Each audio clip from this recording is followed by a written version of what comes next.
Welcome, everybody. My name is Ryan, and we are back with more vintage story. There it is. We're looking good. Hello, Andy's here. What's up? You are first on Twitch, buddy. So thank you for joining me. If you're watching me after I've gone live, check the description. All the helpful links are down there. And of course, make sure you check out that schedule that's pinned in the chat too, because that'll take you to my community page, which I keep updated every week with my streaming schedule. And of course, next week we are really looking forward to the 1.22 release candidate. It's not set in stone. Next week might not be the week, but we're just going to see. We're hoping, we're keeping our fingers crossed. What's up, Rod Clark? Care for some panicked running deep conversations while panning? Then this is your stream. Like, subscribe, or follow. Remember the hardware to spare. Patreon. Thanks, Rod. Appreciate you, buddy. Yeah, speaking of subscribers, hold on.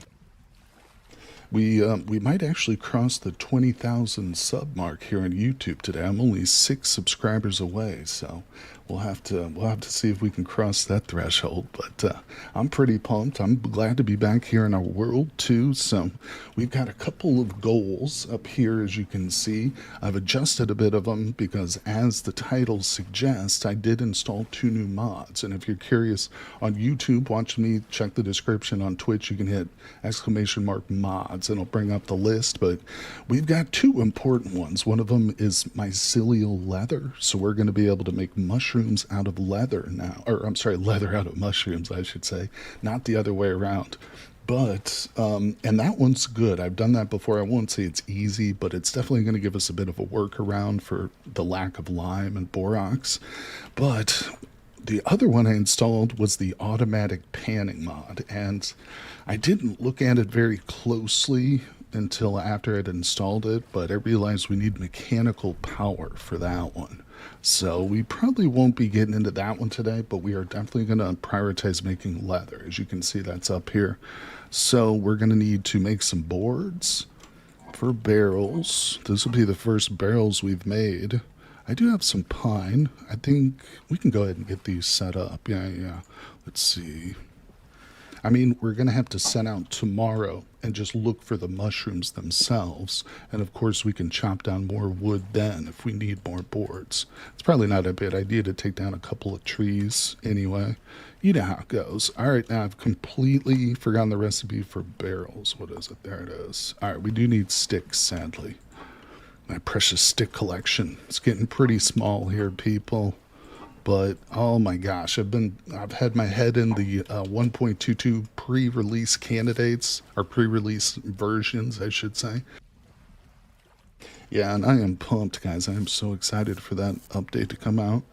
It's going to be a bit of a bummer playing without mods on the top server, but at the same time, I think the new changes are really going to keep me personally invested, and I hope a lot of you guys too. All right, so what are we doing here? Let's see. We probably should take a look at our food before we really commit to anything. I do have a crock with 4 servings. Let's go ahead and move that over. Whoops.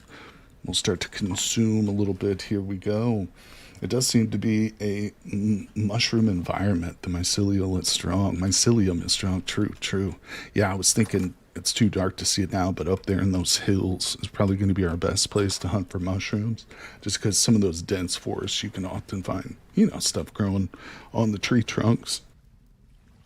And good news is poisonous doesn't matter. You can use poisonous, edible. It's just we'll need several barrels because you can't stack multiples of different types, if that makes sense. You know what I'm saying? So if I have like 2 red wines and then I find like a bunch of chanterelles, we'll need 2 separate barrels for those. So I'm probably going to want to make like a half dozen or so just to be safe. All right, here we go. Let's do it. Probably it's just whatever my sticks are going to allow me to make. But we don't have any shears. We can't stack these. I forgot about that. Stupid barrels don't stack. Why is that? What's the justification behind that particular design decision, I wonder? Oh well, we'll start with 4. That's good enough. Preserve a couple of sticks for us. How's everybody doing? Thanks for joining me today. Appreciate you guys. Just getting started here with the chat, with the stream, I should say. But hopefully we'll be going for a little while. We're going to put our wooden ladders away, and that does mean that the goal up here, find iron. It's a little bit lower on the list. Obviously, we're in need of bronze. Let me just show you here. Yeah, this is the last of the 10 bronze that I have, so it's going to be very critical to conserve this. And I don't know, we kind of need to prioritize more bronze over the iron at this point. Which sucks because I was hoping we could like leapfrog into the iron, yeah, the Iron Age early, but we just didn't get lucky. I mean, we got lucky in some ways because I found a bunch of tin or the cassiterite, but we did not get the hematite we wanted. Although we're hot on its trail. Either way, do I have a barrel? Let's see. Sorry, my neighbors are being real loud too out there. I think they're having a party. So if you guys hear voices and people talking, yeah, they're partying it up, man. It's a beautiful day here. I can't blame them either. I'd be outside streaming right now if I could set up my computer out there. I would get odd looks, though. I'm sitting here basically in just shorts, no shirt on. It's not hot, but it's a little bit warm. It's just so different from the weather we've been having. All right, so I need a bucket, which we don't have. So I think what I'll do is probably whip one up real quick, too. And of course, I've forgotten that recipe as well. You know, like I said, I've been playing so much of the pre 1.22. I'm actually more used to just pulling stuff right out of creative mode. Oh, this is a chore. I actually have to play the game. Come on. I wasn't signing up for that one, people. Sunny and 70, expecting a meteor as balance. Oh my gosh. I know. Or, you know, I have a feeling like the cold nights are not truly done.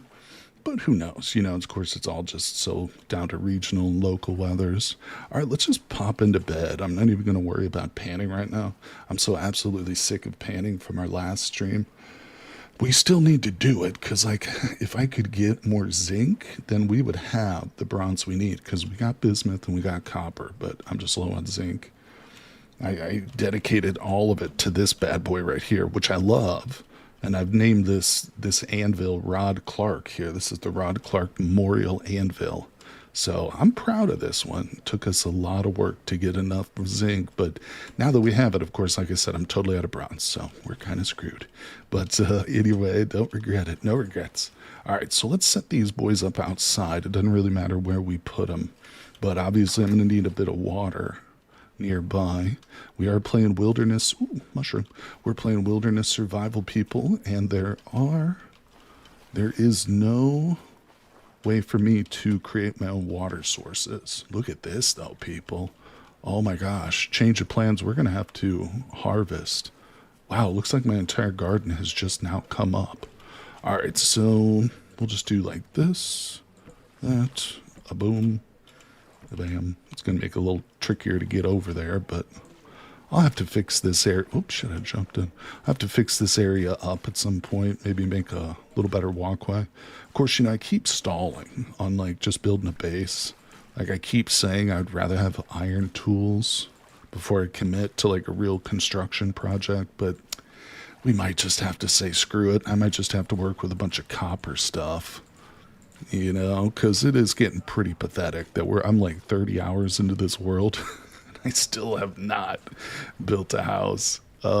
Sometimes when I make a short, you know, when I cut together a short and I'm in this dirt hut, people will comment on it, like in the background. Oh, what's going on? Toad's here. Yeah, barrels are big. What's up? Let's see. The weather's fine. Divine apology. Rod's honored. Appreciate being hammered. Yeah, buddy. Thanks for dropping in, Toad. Yeah, we're gonna be good with food here for a while. So we'll put this down. Toad, I don't know if you noticed, but I installed mycelial leather. Or, yeah, leather from mycelium. It's a very unassuming mod. If you look at it on the mod database, there's no picture for it. It doesn't have very much of a description at all. It doesn't like lay out the how-to. You kind of puzzle your way through it, but it's a good mod. I really, really like it. So essentially, I'll just demonstrate, but we can start to see, we'll get raw mycelial pulp. So the first step is just to seal up some mushrooms and water, essentially. Remo, what's going on? Welcome, buddy. Hey, Dickie, how you doing, buddy? Yep, we're back with more Vintage Story, folks. Thanks, you two, for dropping in the stream. Hello, everyone. Yeah, so it might be time for me to bite the bullet and go ahead and hammer out some nails and strips Now that we've got a couple of boards, I've got this ingot here. We could turn that into 4 of them. And it's like, I need to do it. I need a chest out here for the seeds, and we're going to have an extra amount of grain too. Probably too much for, I mean, I'm using my stupid vessels right now for just regular general storage. So yeah, let's take the time. Today's stream, we're probably not going to do a whole lot of searching for iron. Maybe we will if we get super lucky with our mushroom hunts and if I can find some zinc, but we're just going to settle down. Yeah, mushroom leather, buddy. That's one of the 2 new mods that I've added. And we've also got a crap ton of berries too, by the way. It's a real thing too, Dickie, and anybody else is curious. So leather from mushrooms is actually a real life thing. People do sell and make clothing and hats out of mycelial leather. Mycelium is another word for mushroom. But yeah, it's cool stuff. I've never actually like held it, but I've seen it, you know, people wear it on TV and stuff. And this mod, like I said, it's very simple.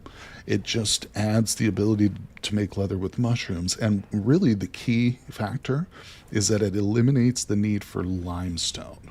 We still need tannin, but we don't need lime or borax anymore for the mushroom leather. So that's really the primary reason that I'm doing this one, you know. Or you know what?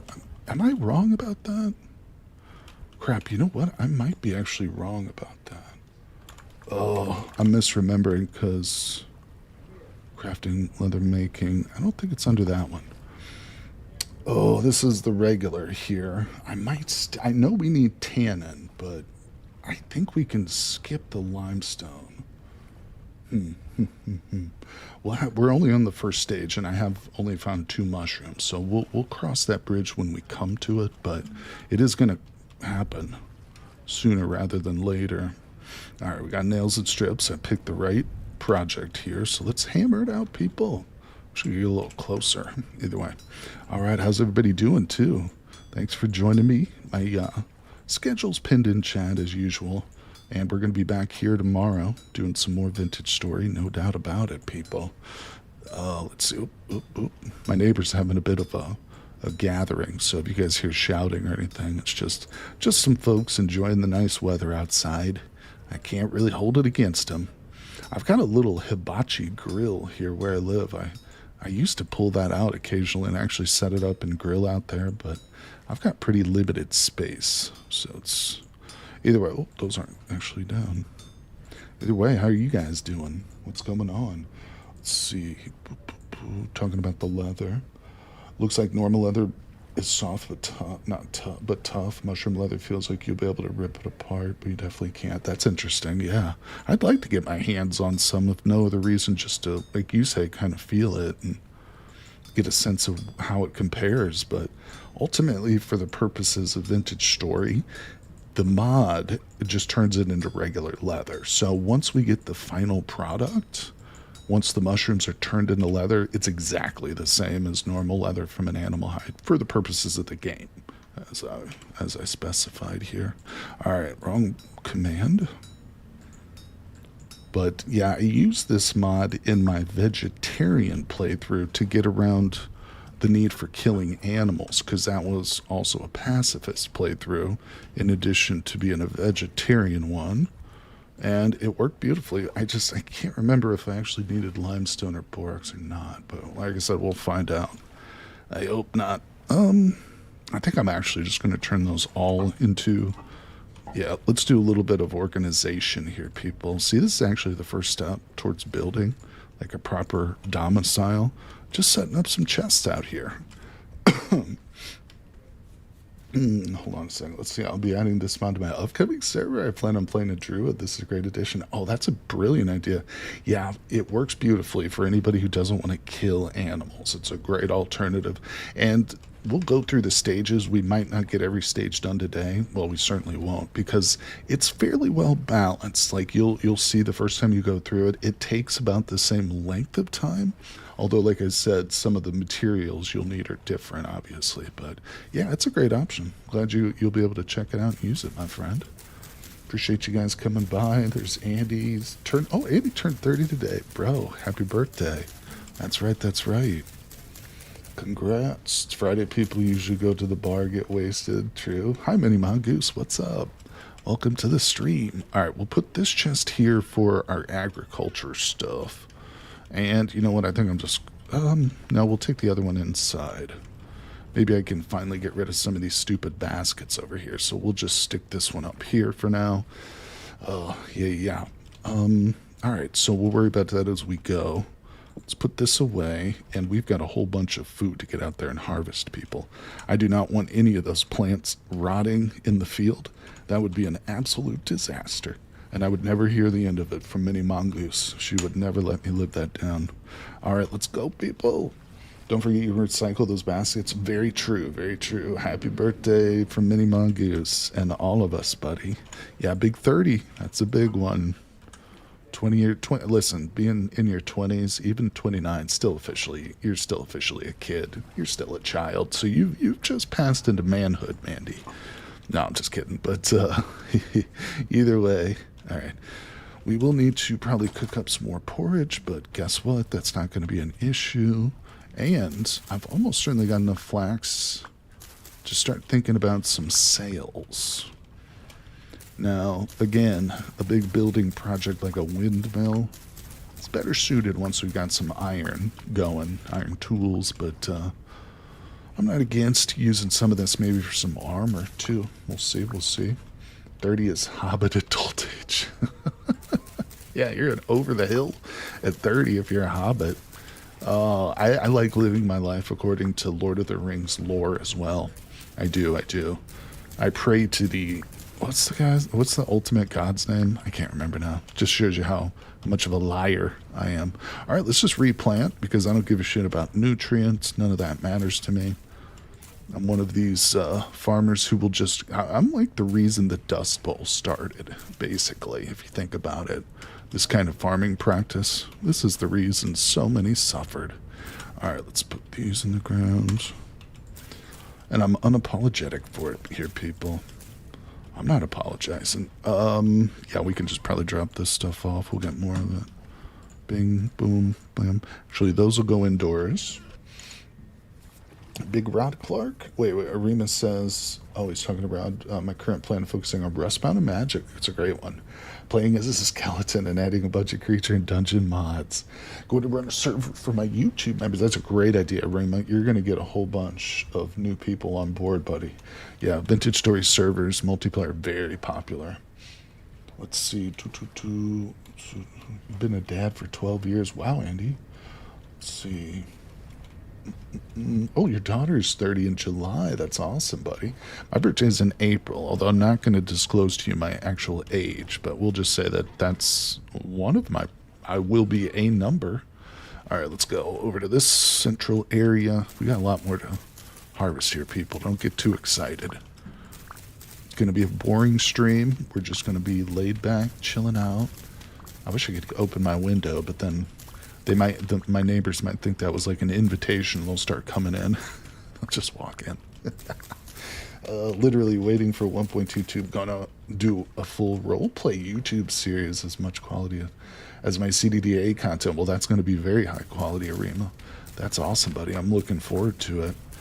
Yeah, I can tell you the YouTube, or not YouTube, Vintage Story on YouTube, super popular. You'll gain a pretty darn good subscriber base just on that game alone. For sure. I mean, one of the reasons my channel gets the subs that it does is because of the Vintage Story shorts that I put out, every day. You get a lot of just subscribers from that. Granted, they don't necessarily cross over to long form content, but the shorts are great for growth. Let's see. Manway was the supreme god. Good job, Rod.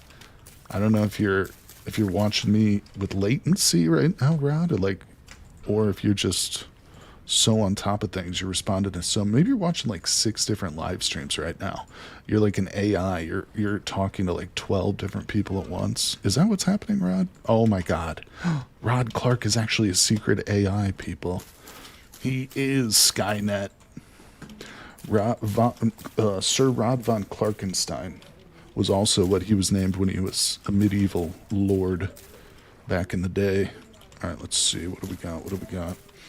How do I max the moisture to 100%? You got to get yourself a watering can, my dude.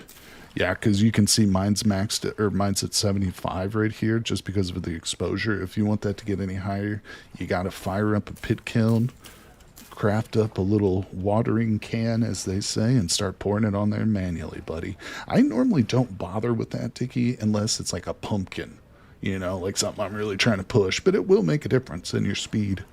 What I actually did used to water my plants when I was playing my Snowball Earth series because it was so crucial to get those plants to grow as quickly as possible. But yeah, that's how you do it, buddy.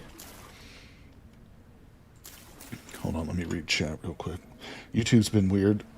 Latent even refresh past 2 days. Oh, understood, Toad Squish. Yeah, remember just last week or whatever when they had like the big, like the chat was getting censored?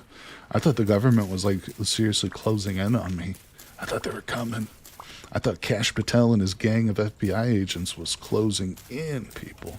But no, seriously, that was YouTube being goofy and buggy and not working properly.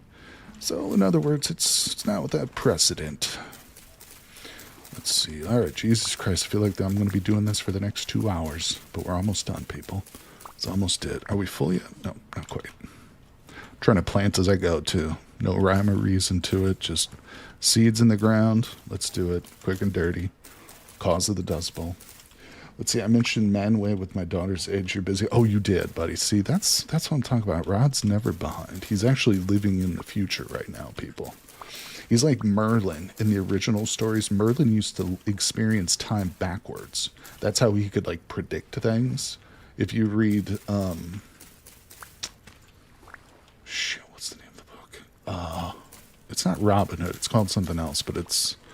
Or not Robin. It's not King Arthur. It's called something else. Oh, The Once and Future King. The Once and Future King. That's it. Yeah, that's like one of the... Not the earliest, but one of the good stories about Arthur. And, yeah, in that particular version, Merlin experiences time backwards. Let's see... Your seed organization makes me want to unsub. Please don't, buddy. Please don't. Listen, I'm the cause of the Dust Bowl over here. I don't farm. I wish I had farmed. My mom grew up on a farm in Kentucky, and then she moved away and went to college. My grandma still lived on the farm up until I was a small baby, and then she, sold it for a small house because she couldn't keep up with it. But I had always told my mom, man, I wish you'd just stayed on the damn farm, and I had been born on a farm. That would have been so nice. But you see what my farm would have looked like. It would have been garbage. Absolute atrociousness. All right, let's grab a stack. Let's go cook some porridge, and I'll start reading some chat comments because I'm falling critically behind. My social skills are just laughable. Bing, boom, mashed turnip dumplings, whatever the hell it's called. Do we have Pete or... Hello, Pete. Welcome to the stream, buddy. Thanks for the sub. No, I'm just kidding. Pete doesn't sub. He's kind of a stingy jerk. All right, let's light her up. How's everybody doing? Vintage Gate. Let's see. Well, didn't know about Merlin. That's nutty. Yeah. Like I say, I don't think it's necessary in every interpretation of that story, but I think the original Arthur story was written in the Middle Ages. It's called La Mort de Arth. It's like in Latin or whatever, the death of Arthur. But in that one, I don't know what Merlin is represented as. I'm not sure, but The Once and Future King is a bit more of a whimsical story written. I don't know when that one was written, but did you guys ever see that cartoon version of King Arthur's story where the young Arthur changes into various types of animals with Merlin? It's an animated movie. He turns into first he turns into a fish, and then he turns into a squirrel and a bird. Parts of that movie are based on A Once and Future King. Like in the novel A Once and Future King, Merlin turns Arthur into various animals to learn lessons and stuff. Once Future King is after it got rewritten in English. Lemort is the old French. There you go. Thank you, Rima. Appreciate that. There you go. It's easy to get all that stuff mixed up. I haven't been into literature, seriously into literature in many, many years, but it kind of bubbles to the surface now and again, occasionally, looking for his mom's farming PC. Dad of Pete joke. All my jokes could be interpreted as just lousy dad jokes. Let's see, multi-meal with turnip chunks. That sounds delicious, bro. That'll put hair right on your cojones. Oh, I'm sorry, right on your chesticles. Let's see. I wish my family never left Montana. I miss both Montana and Idaho. Beautiful states. Never been there, but I assume they're beautiful just based on hearsay and speculative thoughts. All right, where's all my goddamn... Do I only have 2? I only have 2. Okay. Put that down. We're just going to have to eat our stew. So, let's put this away. It's a beautiful thing. Let's go get some more mushrooms. What time is it? Oh, yeah, it's 2 p.m. Now is the time for mushroom hunting, people. We go into the wilds. Oops. And we come back with mycelium for the leather. Let me eat until I'm full. Mini mongoose? Hold on. What's she saying? I only know the T.A. Baron Merlin, who was blind and saw the world through magic. That's interesting. Yeah, that just goes to show, like, how many different versions of that story. I mean, it's a popular story. I mean, you almost might say it's prototypical. It's a prototype or an archetype, as Jung would say, for Western civilization. What's up, Brian Maiden? How's it going, buddy? Technicolor Mammoth. How's it going, dude? The Sword in the Stone is one of your favorite Disney movies. That's it. That's the name of it. I like your name, too. Technicolor Mammoth. Welcome to the stream, dude. Hello, hello, everyone. I have an English localized copy of Le Mort on my desk. I can't read French. Oh, so that's French, not actually Latin. There you go. There you go. Because back in those days... Yeah, English kings would have called themselves... Actually, I think in those days, most English kings spoke French, didn't they? Wasn't it... I think Henry VIII actually was the first king not to speak English as a native, but to read and write and speak it as, like, native. I might be wrong. I'm Henry VIII, the guy who killed Anne Boleyn, and then, you know, whose daughter became Queen Elizabeth. Let's see. The Sword in the Stone. Hello, everyone. What's going on, Brian? How you doing, buddy? Wonder who Merlin may have been based on. Oh, probably some weird druid holdover. Came over from, like, some rural part of the British Isles to, you know, share his secret magics with the king. Who knows? Who knows? It's a good question. It's a good question. It's fun to speculate on, like, those stories which are so foundational and important to our culture. Like, because most of them, I'm sure, had some sort of historical underpinning, you know, or background. All right, let's see. Excuse me. It's a little... Okay, so we're on the lookout for mushrooms, people. I think I just saw something moving over here. Okay, it's a raccoon. Yeah, mushrooms from leather. Hold on. I do have a dad joke. Do you know the hottest part of a house in the corner is? No, I don't. What is it? Don't call me Surly. No, I'm not sure. Go on. See, King Arthur was actually a French story for over 100 years before the English took it. That's right. Lancelot, Sir Lancelot, is French, isn't he? Directly. Like, yeah. Okay. Let's see.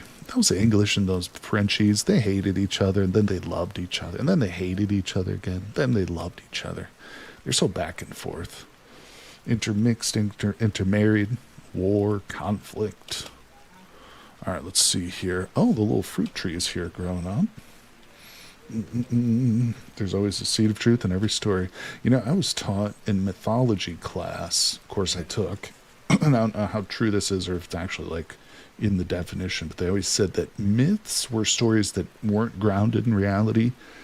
Like the story of Zeus giving birth to Athena from his knee is a myth, whereas legends are based in some sort of fact, like Achilles storming the gates of Troy is a legend. Again, I don't know if that's actually true to the definitions of those words, but it was a distinction that was made to me at one point in my studies. Let's see here. Oh, we got a trader up here. You got any stupid mushrooms? Now look at this, people. This right here is not the result of mods. I accidentally loaded this world up, which is a stable world, into the 1.22 update, one of the pre's. And of course, those are all getting new ladders. So every ladder in my world is now a question mark block. But it's not the end of the world. It's just a temporary little world. I'm playing to keep my skills sharp for the 1.22 update. Let's see, the damn Brits knocked out Jaunt too. That's right. Oh my gosh, such history. And what's crazy too is eventually it became religious. I think at first a lot of that was nationalistic, chauvinistic, to use a more modern word, but eventually it became Protestant versus Catholic. So much of the killing went on because of those distinctions, and there was even Protestant and Protestant. Violence and stuff, and dislike and disdain. That's why the settlers of America were originally like an offshoot of a very strict Protestant sect known as the Puritans. That's why they left, because of religious persecution from other Protestants. All right, let's see here. Yeah, I'm not feeling super great about being up here. This is like bear territory. This is like where we'll see a freaking bear. I think we got mushrooms right here. Is this... No, damn it. It's stone. Yeah, this is going to be polar bear territory. David Stewart. What's up, buddy? Super Mario Brothers blocks. It kind of looked like that, didn't it, Technicolor Mammoth? Yeah, I wish I could jump up and get a mushroom out of them, because that's literally what we're looking for right now, people, is mushrooms. I know the graphical area, it's annoying. My favorite fact about original French version, Arthur was totally fine about having poly relationship with Lancelot until the French culture changed and didn't like free love anymore. That is interesting. Yeah, definitely a cultural type thing right there. There was a tale when King Arthur asked Merlin to construct a stone hinge for him. Not the stone hinge, but Merlin didn't really want to, so he stole one from giants by T-Ping. It's to Arthur's spa. Interesting. Yeah, what's up, Tony? Yeah, we're doing some mushroom leather. That's right, my friend. That's right. It's a mod I've used before, and it just gives us an alternative to animal leather. So we're going to use that. I also installed the automatic panning machine, because I just got so sick of panning in my last stream. I got to be careful, too. I don't want to get lost, but I'm pretty sure I know exactly where we're at. Yeah, our base is like right down there somewhere. Ish. I think it's right over there. But, yeah. Yummy mushroom stones. Yeah, the automatic panning machine requires power or automation. So I didn't realize that when I first installed it, too. I was just like, oh, automatic panning. I'll build that. Little did I know I can't. But it's still in here now, so we've got that option once we do. Ooh, hello. Once we do finally get some power going in this world, which I think we will. Like I said, I'd really like to find some iron before that point. Wow, there are just no mushrooms. We're a little bit... Are we too high up for the mushrooms, maybe? It's a little bit too cold. There's some res. So, yeah, I cannot get lost, people. We don't have our map with us, but... The good news, the foothills of this little mountain here, or this large hill, I mean, it's all basically our backyard. Your friend must be banned. Let's see. I call my friend Mahiri automatic panning. I throw bony soil in and we get back gold and silver. Do you know there's a more immersive mod for... Oh, the spyglass? Yeah, I've used that. There's got to be the richest orange forest you've seen. I wish there were real oranges here. Let's see. It's 8C. Might not be shroom up the hill. Yeah, I think we're a little too high up, aren't we, buddy? Let's go down. This is primo territory right down here. These big old pines. Although the problem is, most of this area I've kind of already covered. Yeah, I'm covering area that I've already been through, so... To get the mushrooms we need, we'll probably have to explore some new territories. Let's see. It's 5:30. Let's go back down the hill. I think we might be better going over to this location, kind of on the same mountainside, just up a little bit further. So let's move, people. And just outside of Edinburgh, make sure it says Borough in Scotland. There's a hill called Arthur's Seat, which kind of looks like a huge stone throne. Cool to go up there and look down on the city. That's neat. That's neat. Yeah, the mushroom tips. I don't know if you know how they work. And you mean like where they grow and stuff? Feel free. I don't mind. Let's see. It's so sad. I'm allergic to oranges, lemons, and grapefruit. Oh, that's terrible. I love citrus fruits. Yeah, I would say lemons are one of my favorite. I'm sorry to hear that, Fossil. Well, let's see. It's going to sound weird, but to me, CDDA is a cozy game. No, that's not weird, L. I love that game, bro. Listen, I get up usually early in the mornings. It's when I like test out new games or I'll just play stuff for myself. And there's nothing better than settling down with a brand new game of Cataclysm on a day where I don't have anything else to do, knowing I can just devote, several dozen hours. All right, here we go, people. That's what we're talking about. Yeah, my neighbor's having a little party outside the window there, so hopefully it's not too disturbing. I don't know if you guys will be able to hear much, but... Oh, okay, they're coming in four spawns. Check the sides of trees. Also, they always regrow in the same spot. Gotcha. All right, here we go. Chanterelles, these are not for eating either, people, so we can collect poison, we can collect edible, it does not matter. The only real thing is we need just a barrel for each unique type of mushroom that we pick up. So if I have 8 different varieties, we're going to need 8 different barrels down there. But it's all right. We could just use some of them for food too if we want, although we don't need it now. At this point, we're doing good. Doing real good. Yo, I live right by Arthur's Seed. A good hike as long as it's not wet. That's awesome, David. Clark's right. Wait, what did Clark say? Fossil, beware scurvy, yo. Yeah, that's true, beware. You can take vitamin C pills, though, right? Hopefully it's not the vitamin C that you're allergic to. Somnipus, what's up? My friend, yep. Remember to like the stream. Also, if you're watching me on YouTube and you're not subscribed, it'd be great if you considered it. I'm about to break 20,000 subs over on YouTube.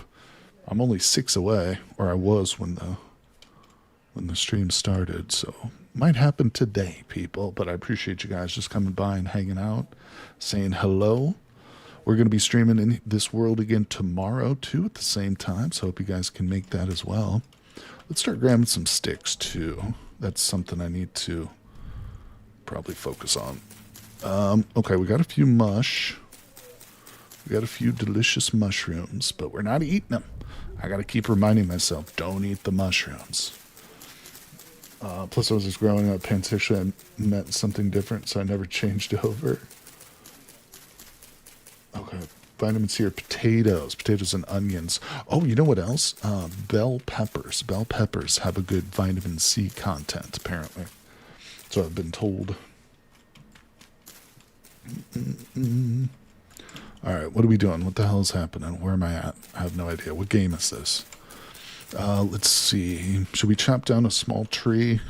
I could probably use a little tree, little tree wood. Man, I am so pumped about the top server reset, everybody. It's going to be so much fun. I'm a little nervous about the first day just because I think there's a lot of people looking forward to it. So I don't know if there's going to be connectivity issues or space issues, server issues, but, being somebody who comes off playing games like World of Warcraft, for instance, there's always issues in multiplayer games. Yeah, the top server, Rima, is the official Vintage Stories server hosted by the developers. It's a completely vanilla server, but it doesn't receive world restarts or server restarts for many, many years. And they're actually going to do a new restart, a fresh world, in conjunction. Oh shit, there's a wolf. In conjunction with the with the 1.22 release candidate. So, yeah, we're going to join as a group, myself and the Discord community, my Patreons, and you're welcome too, Arima. I know you said you got a server you're planning on doing too, though, so you're probably going to be busy. Yeah, so we've got plans. We've been planning for it. Mini Mongoose has been doing builds in creative. I did a build in creative too. Actually, I could show it to you. It's not very impressive, but I was just playing around this morning, messing around. Oh, hold on, I'm going to go outside. Alright, so we got the mushrooms. I didn't get a whole crap ton, but we're just going to go ahead and put these in. We'll start our mushroom leather. So that'll turn into 6 mycelial pulp. Bam. Seal that up after 6 days. That's 3 more. After 3 days, seal that up. Ah, drifter. Seal it up quick. You stinking little freak of a monster. I don't even know what you are. Drifter. Scum. I thought I had more. Okay, seal it. We gotta go. I'm dying. Yeah. Whew, almost died, but I didn't, people. Alright. We made it with everything we needed, and we sealed up our mycelial leather. Screw you, Drifter. I laugh at you. So, ended up with a bit of flax, didn't we? Look at that. Wowzers. Let's start doing a little inventory management, I think. As exciting as that sounds, guys, brace yourselves. I'm going to put some crap in this chest over here. How's everybody doing today? Appreciate you guys all coming by the stream. Bam, bam, bam. Boom, boom, boom, boom. Just, I mean, I'm going to go from like a hodgepodge of multiple containers just filled with random crap to one container just filled with random crap. That's my goal. That's it. No rhyme or reason. If you thought my seed organizational skills were bad, just wait. Just wait, people. You're about to be real impressed. All right, let's put that back. I do have 1 extra tempo gear, people, in case you didn't see that. It's there. I might actually keep that with me. Where's my little... There it is. Okay, we'll keep that with us. Got all the room in the world. Hey, what's going on, Just Dust? How you doing? Did they add rivers yet? No. No, they did not. Although there are rivers in this world, but we're not in 1.22 just yet. So that's the reason why we got rivers in this world. All right, let's see here. Yeah, I think I'll keep the metal in its own little container, actually. That makes... See, I'm doing some organization. All right, let's see. Well, read these streams here, or read these chats here. My last Vintage Story house was a hobbit hole. It was beautiful, and I spent way too much time on it. 60+ hours. Yeah. I might join you all once you get temporal gear and help to set spawn. That's a good idea, Rima. Yeah, we're going to be traveling far. It is a standard world, so like respawn radius is not very far, but yeah. You're right, you're right. We're going to be in a hustle early on to get some panning done and get temporal gears for everybody. Do you think having a physical map in game would be a good feature? Don't call me surly. I think that is a good feature. In fact, it's very similar to this mod that I've got right now called Immersive Maps. See it right here? So if I put this torch on the wall or on the ground, and then I grab that, put it in my offhand, we can actually update this map, and I can leave little markers on it and stuff here. You can say I got a bunch of add new waypoint. And of course, because I'm playing in a wilderness survival world, I don't have the map, the normal map. But there are some drawbacks to this map. One thing I wish it was like Minecraft, where you had the ability to like place it on the wall, and so you could like do a whole like big, map section. But it doesn't place. You can't place it. It's strictly for just in your hand carrying around. But it's still a cool mod. Yeah, I was trying it, I'm trying it out. This is my first time playing with it. I like it. It's definitely a step up from Zero Map, I should say. Love seeing the pics people post on HD's Discord. Oh, hey, Colleen. How you doing? Welcome, welcome. Thanks so much for dropping in and saying hi. See, I want to brag, and I'll post the pics in HD's. Yeah, go right ahead, my friend. Feel free, feel free. Hobbit holes are beautiful. I do love them. Let's see. No, Fossil's not. Yeah, unfortunately, it's not a public Discord. We're going to have to sleep just to recover some health. I've done the public Discord thing in the past, but it's not much fun moderating a public Discord. But if anybody is interested, of course, you can donate to my Patreon. $2, $5, $10. All the benefit levels, all the levels get the same benefit. So, I mean, for $24 a year, you can literally get constant full-time access to the Discord, but there's of course no pressure. I know things out there economically aren't the greatest for a lot of folks, but there is my Patreon link. We do have a really great community too. A lot of fun people, knowledgeable about Vintage Story, Cataclysm, a whole bunch of other games too. Alright, so we're awake. Here we go. And also, if you don't want to join as a paid member, you can sign up just for free, because I do release a lot of my stuff early for free. Just like when I do shorts and stuff, sometimes I'll post those up for the free followers. But yeah, no worries, no pressure. I just appreciate you guys coming by and hanging out with me and stuff. Let's see, pour that in. All right, how much is left in this? Half a serving. All right, we'll just pick that up. It is the morning. I think the drifters just literally despawned. Did you go away? You might have left me. So what are we doing? We've got our mushroom going. Oh. You know what? Hold on. Let me tab out real quick. I've got to do something. This is so important. Hold on. You guys aren't going to be impressed by this, but I'm impressed with myself. Bam! Did you see that little purple? Where's it at? Right there. I just put that on the screen, people. Yeah, a little purple check mark. That means we've accomplished mycelial leather, or mushroom leather. It's not free for all short lovers. That's true, Vinny Mongoose. It's not going to be a lot of leather, but it's a start. And if we want to make some more barrels because we find some more, that's cool. That's cool. I think tomorrow, wait, I have to look. What's the other thing? More bronze. That's what my other goal is. The list is here. It's here. So we definitely need to find more bronze. I think what we'll do tomorrow is we'll explore a little bit with the map, and we will look for zinc and bronze materials in addition to more mushrooms too. So we'll just do a little trip. We'll have some fun. And actually, that's right now. It's the morning. We're going to do that right now, guys. We're going to have fun. Free for shorts. List returns. Too early to check that one. Let's see. I need someone to propagate the new berries and do the smelting smithing. I think like everything, the OG map is immersive, and the immersive map could be options you turn on and off. Well, you know, the in-game map certainly is, but you're right, immersive. I mean, if you think of the mods as options, it's kind of like that, but I get what you mean. I get what you mean.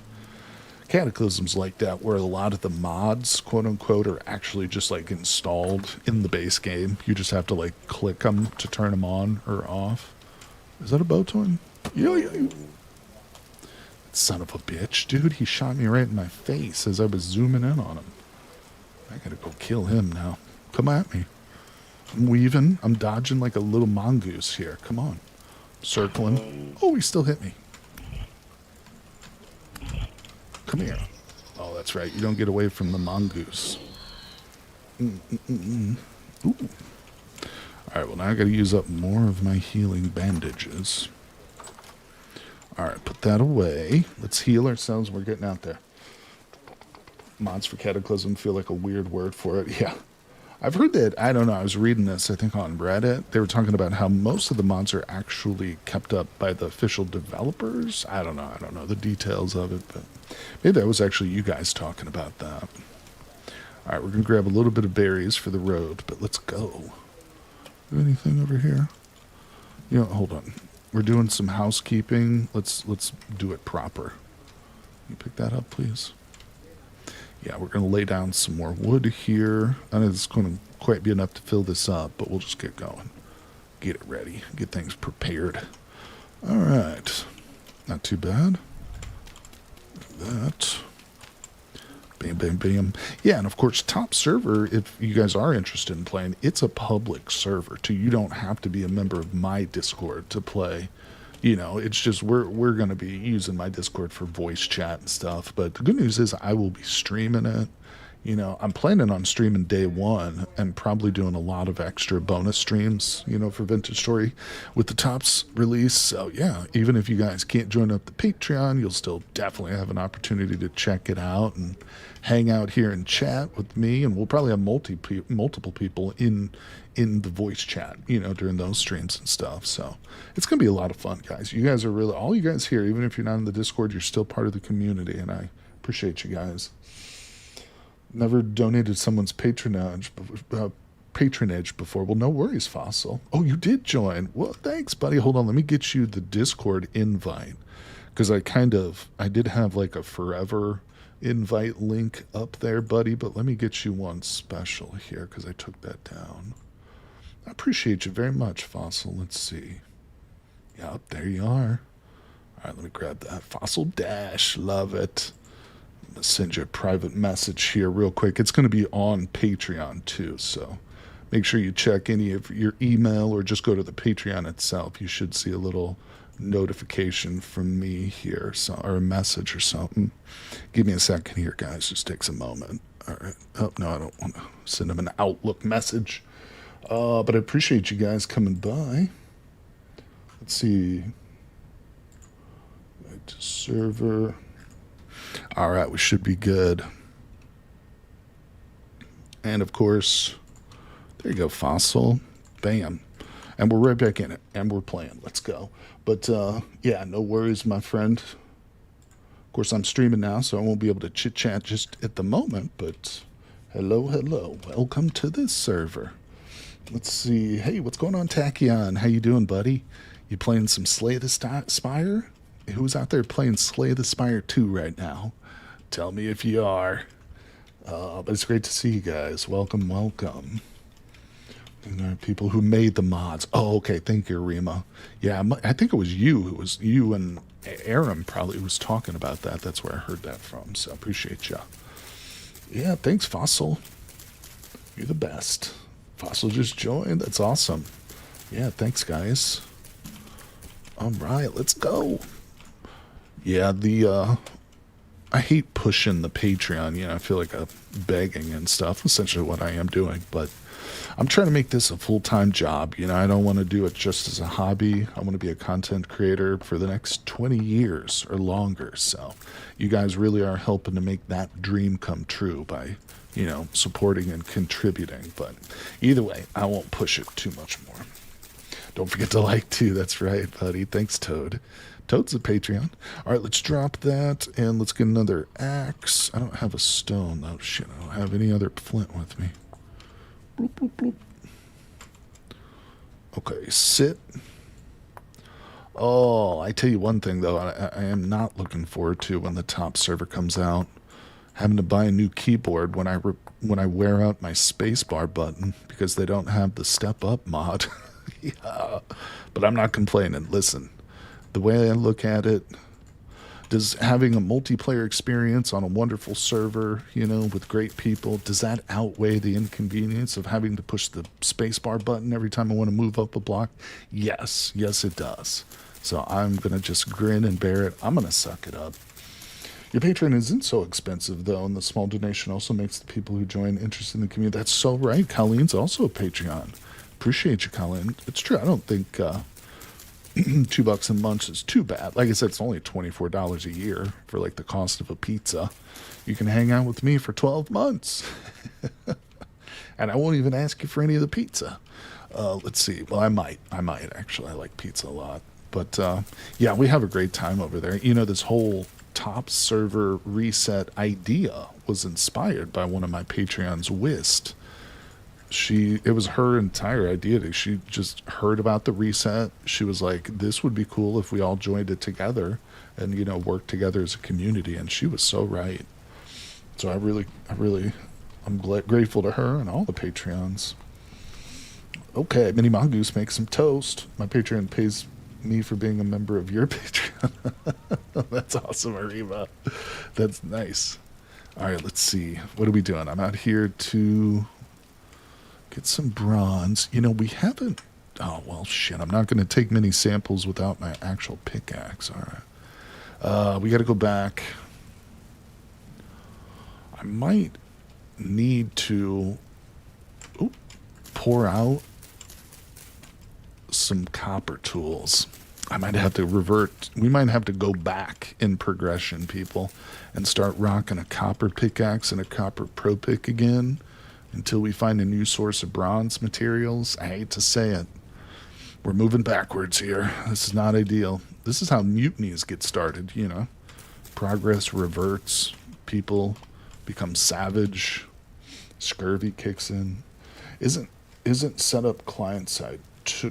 Wait, what is Toad asking? Isn't set up ways. Toad, I'm not sure. Are you asking about the top server mods? Because I think I know what you're talking about. I'm not sure, though. I don't want to go into details unless an answer a question you're not asking. You need to fix at least 550 toys to get all the achievements on Tinker Toy Simulator. I'm repaired. 107.4 hours. Tachyon, the master achievement hunter, strikes again. Good job, Tachyon. Way to go, buddy. All right, let's grab this. And as always, thank you for keeping us updated on your progress. What good is progress? What good are world records if there's no world to appreciate it, you know? You know what I'm saying, people? People helping people. That's what it's all about. I know Tops allows some clients that. That's what I thought you were asking. I had thought Step Up was one. Great question, Toad. Great point that you bring up, because Top Server currently does allow client-side mods. A short list of them are whitelisted, and yes, Step Up is one of those. But the latest pinned message on their Discord relating to the Top Server for the new world says that it's going to be a completely vanilla experience with no client-side mods whitelisted, at least at the start. I don't know if that's going to change. I don't know when that's going to change, but I'm kind of going into it with the mindset that there aren't going to be any, just so that, like, I'm not going to be super disappointed. So you're right. I'm glad you brought that up, because we might be able to use Step Up. I could be dead wrong, and I hope that I am. But like I said, I'm kind of just going with the opposite mentality, so I'm not setting myself up for disappointment. But I appreciate the question. Hey, Starlight Silverwing. Good afternoon. Hello. Hope your days are kind. Well, I love your name, Starlight Silverwing. That's beautiful. It reminds me of a D&D character I used to read about in the Legend of Drizzt saga. But welcome. Thanks for coming by the stream, and I hope your days are kind as well. All right, we got some good mushrooms here, people. Top Server does allow client side. Yeah, like I said, the most recent pinned comment relating to the upcoming wipe says no. I think what it is it's like up to the administrators of the server. Like, I don't think this is necessarily the decision coming down from Tyron. As far as I can kind of put together from some of the chatter that's going on in their Discord, it's more like a thing that the admins are just going to have their hands full initially, because we're probably talking about several hundred people joining, or at least trying to, on the first, couple days, first week or whatever. So I don't know if they want to be juggling mods and, whitelisting stuff. I don't know. But I can tell you that having it done my own server, messing with the mods is one of the most annoying parts. Don't get me wrong, I love mods, but it just sucks. You got to keep them updated. There's always new and exciting ones that people want to add, but you've got to be very careful about, like, mod conflicts and having errors, or, the worst case scenario, corrupting your world and make it unplayable for everybody, So there's always these concerns when you're doing the admin thing. All right, let's take a sample over here. I'm going to have to dig down a little bit, but I don't think we've taken too many rock samples in these locations, in these here hills. I have joined the Discord and immediately posted art and photos. That's right, mom toast. What's that mean? You can toast your pictures of your mom's toast if that's what you want. I posted pictures of my grilled cheese sandwiches before I came in. I don't even have any flint on me. I'm like the worst kind of player right now, people. I don't have a damn piece of flint. I put it all away. I put it all in my brand new double wide chest. Oh, we got to go back home. Look at this. Nothing. Oh, see, this is what I would edit out. If this was a Let's Play series, I'd be like, oh, they don't need to see this part. They don't need to see me make an absolute fool out of myself. I'll just cut this part. But we're live streaming, people. This is the glories of being live. You get to see all the fun, nitty-gritty stuff of me humiliating myself live on TV. All right, let's go back. Running out of flint, Clark. No, can you nap shovel with hardstones? Yeah, you can. You're right. I think it's got less durability or something, but you're right. I'm a little bit. I'm a flint. extremist, I guess you would call it. I don't know. I love flint. No, I'm just kidding. But I didn't think about. Oh, look, there was flint literally right next to me. All right, let's go. Down we go, people. To the bedrock. You can have show. Oh yeah, just read that. How's the mushroom leather mod? I enjoy the mushroom leather mod, Starlight. It's one I've used in previous runs. I did a Let's Play series. Speaking of those, oh for the love of God, I did a Let's Play series where I was a pacifist and I didn't hunt animals at all, and I had no way of making leather. So I used that mushroom leather mod in that series, and it was really a blessing. It's great for that kind of thing. Arima was talking about role-playing as like a druid, so they're going to use it too for that reason. It's pretty balanced too. Like, it doesn't require the same type of resources. Obviously, you don't need animal pelts, but it still takes a fairly long amount of time, you know, so it's not like a cheat or anything, or it's not like overpowered necessarily. There's a little bit of balance to it, but I like it. I like it a lot. It's good in certain situations, no doubt about it. Probably not for every person, for every world, but... Alright, I gotta be real careful about these picks, because they're almost broken, and this is not gonna be enough room. I hate spending my time digging like this, but to be quite honest, I'll take the dirt. We will use this dirt for building up a foundation for the house that I eventually plan on building. That's what I'm telling myself, at least. Alright, what are we doing? Who needs a bronze shovel if you can have 20 stone shovels? Hi, Annie. What's up, Hanny? How you doing, buddy? The coolest thing the top server can do is removing the step up mod. I know, it's cruel and unusual punishment. Keeping you in shape, though, buddy. Keeping your spacebar finger in shape. They want you to have a real strong thumb. Alright, let's see. Gotta run to work. Good luck finding North. Thanks, Colleen. Appreciate you, my friend. Have a good day at work, too. Hope it goes quick and is smooth. Alright, so I'm just exposing a little bit of the bedrock here so we can take a proper pro pick. We're almost there, people. This is probably enough. Oh, as soon as I can do it, it buries itself. Alright, here we go. Long range, please. Just after noon here in our wonderful world. Hey, Great Fox, how you doing, my friend? Welcome. Welcome to the stream, buddy. Thanks, everybody, for coming by. Spacebar training for zombie stopping. You know it. Okay. So we've got... Oh, come on. Calm down. We've got very poor Saphir light. Now... Actually, this is exactly what we need. Considerate would be great, but that's minuscule.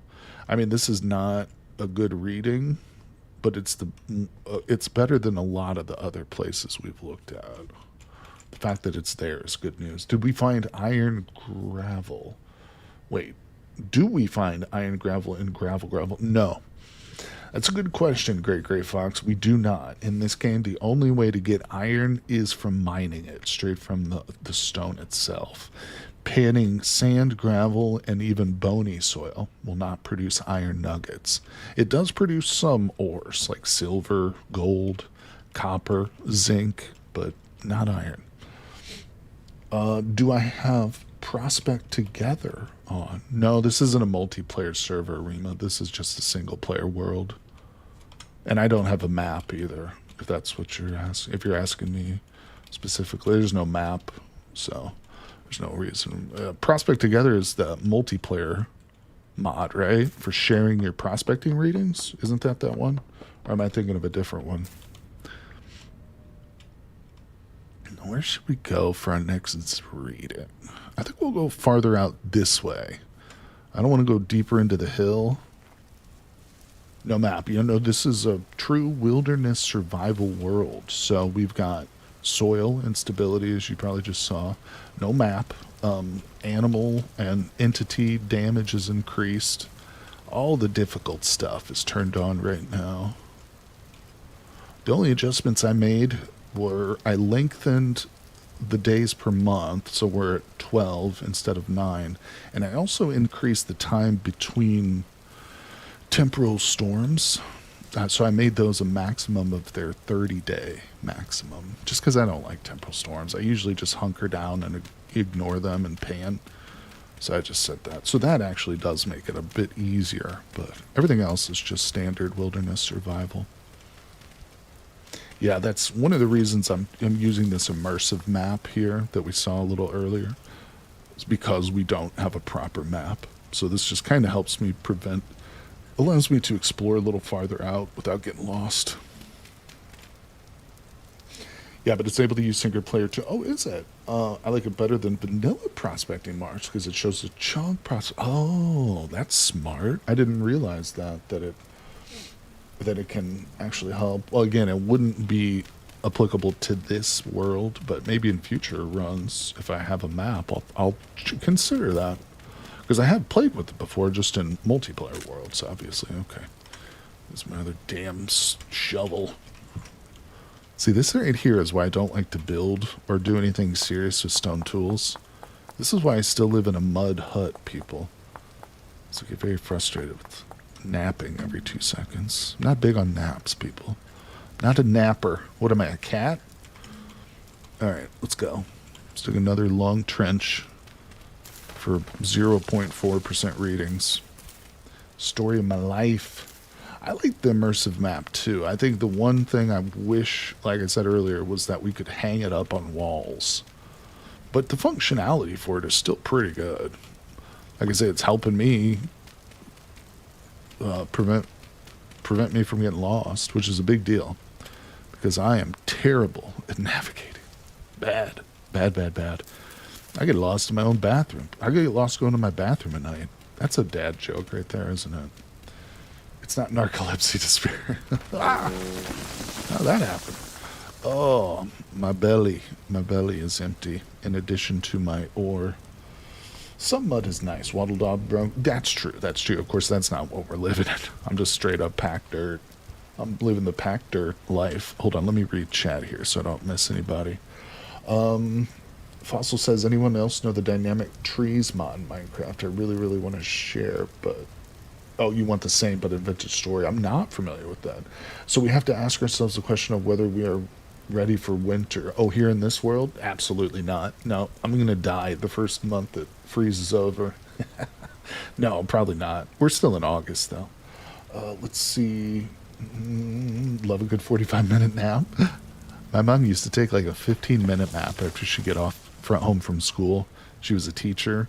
She'd be like, all right, I'm laying down, wake me up in 15 minutes. And she would literally sleep for 15 minutes. And then we'd wake her up and she'd go and just make dinner and stuff. And I was like, what? Who gets rested from a 15-minute nap? But honestly, nowadays, like, if I am able to close my eyes for 15 minutes, it would, like, rejuvenate me a little bit, as long as I'm actually able to achieve sleep and I'm not just laying there, you know what I'm saying? Because that happens, too. Sometimes I'm thinking, oh, I'm so tired, I'm going to nap, and then I lay down, I just can't sleep, you know? Okay, let's go. This might be the last sample we can take with this stupid thing. No, we'll have more. My mom put on cat TV for Towsy. It was so cute. That's awesome, Mitty Mongoose. Towsy deserves it. If only Towsy was into Vintage Story, he could see his own emote.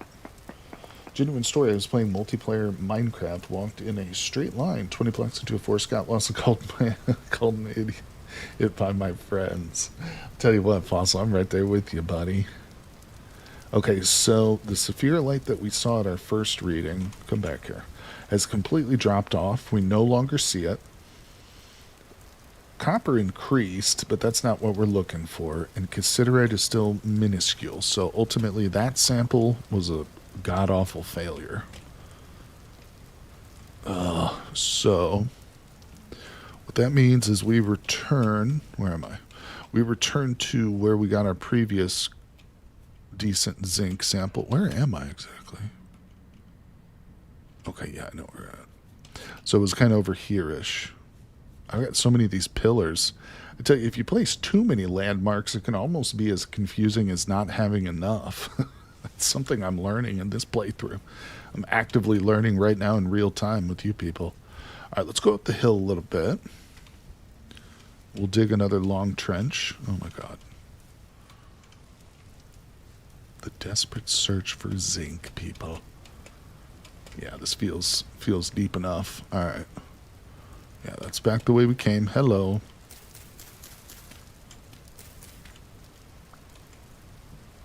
All right, right where we saw the chanterelle. Let's dig down. That's good. That was a good luck mushroom.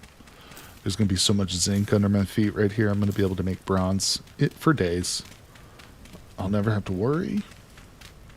And we're also going to find iron here, just as a bonus.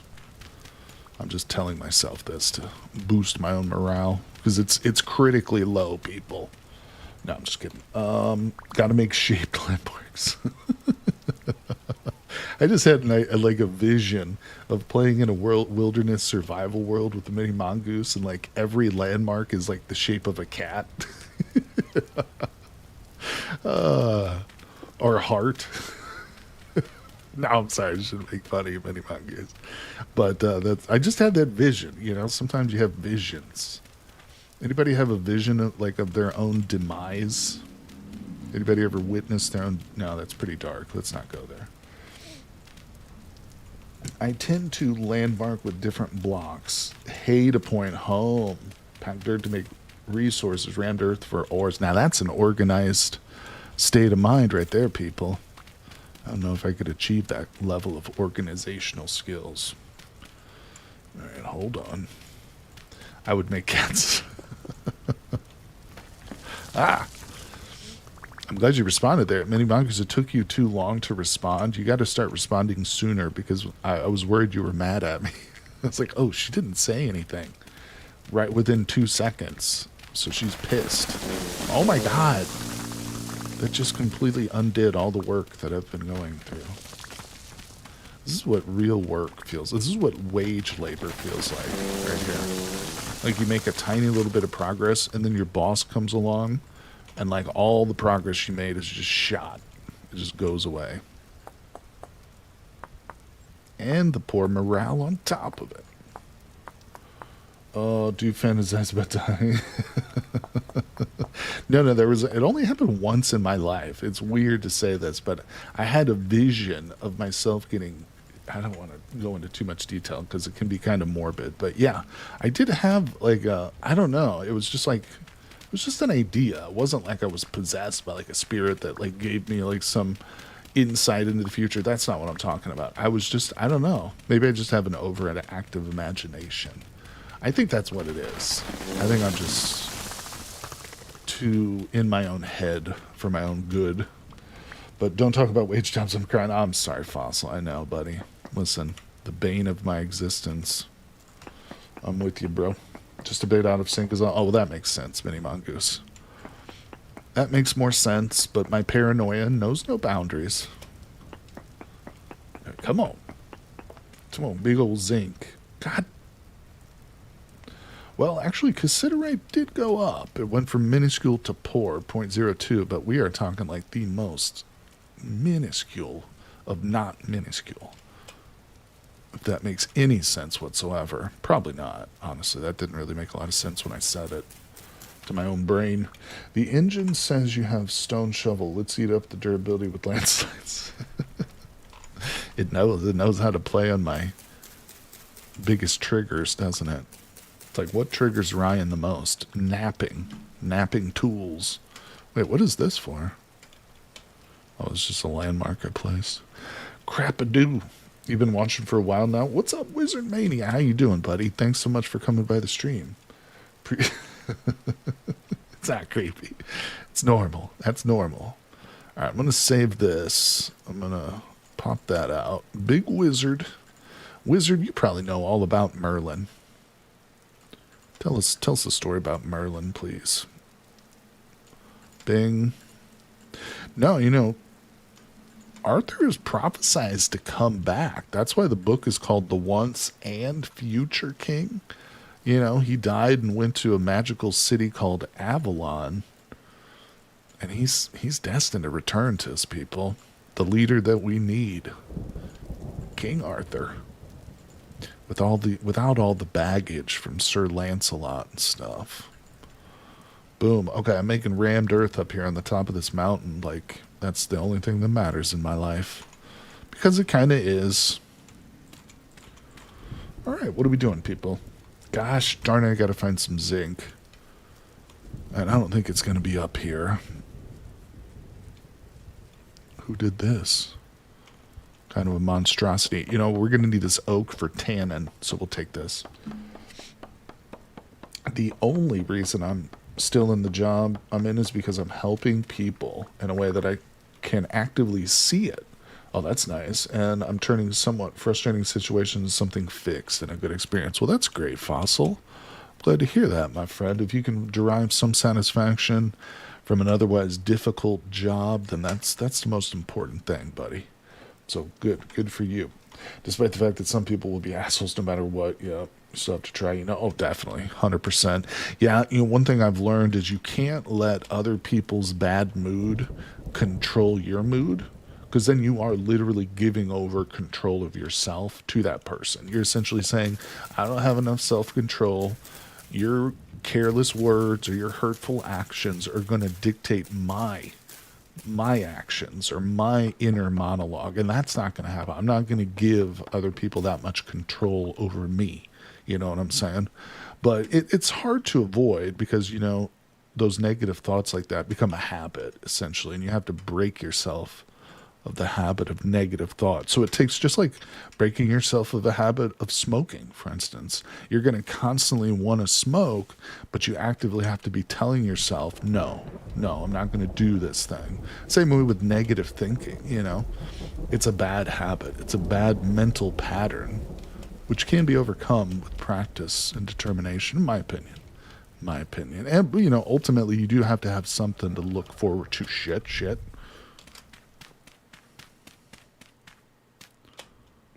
I kind of lost my way. Okay, there's our house right there. Get out of here, wolf. Where'd you go? There he is.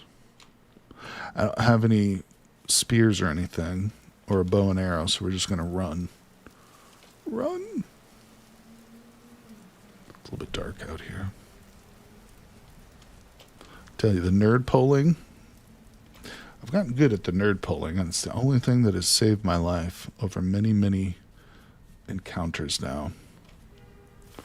Alright, we made it home, and I don't think the wolf is chasing me. Alright, the leather is still going. I got a bunch of rammed earth. Let's actively start putting that away. I think I've got, yeah, an empty one of these. Also, I got to pick up some more flint. I gotta stop walking around without flint. We're going to take this, and let's put this in our offhand. I'm going to extend a bit more land. Let's actually do something like that first. So I can walk over here.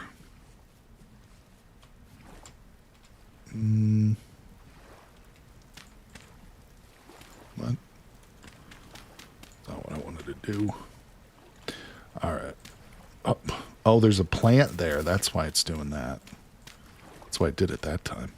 All right, people. I'm figuring things out. I promise this is not my first time playing the game. I promise. Oh, Lord. Oh, my God. Okay, it's working. It's all coming together. I don't want to douse... Oh, no, never mind. I don't want to douse myself here because I will lose my torch. Maybe we should do this in the morning. It's turning out to be a disaster. Only got 3 pieces left, though, so let's just place them. Alright, good. That's done. Now, what goes out here? We got grain. Those are going inside. This goes on the side of the house. Boom, right there. There's a bowtorn right by me. I heard him. We've got calm ripped activity. I swear to God there's a bowtorn out here. I heard it. I heard it getting geared up to shoot at me, I swear. Oh, yeah, he's out here somewhere.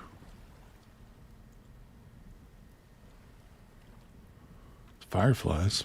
All right, either way, screw him.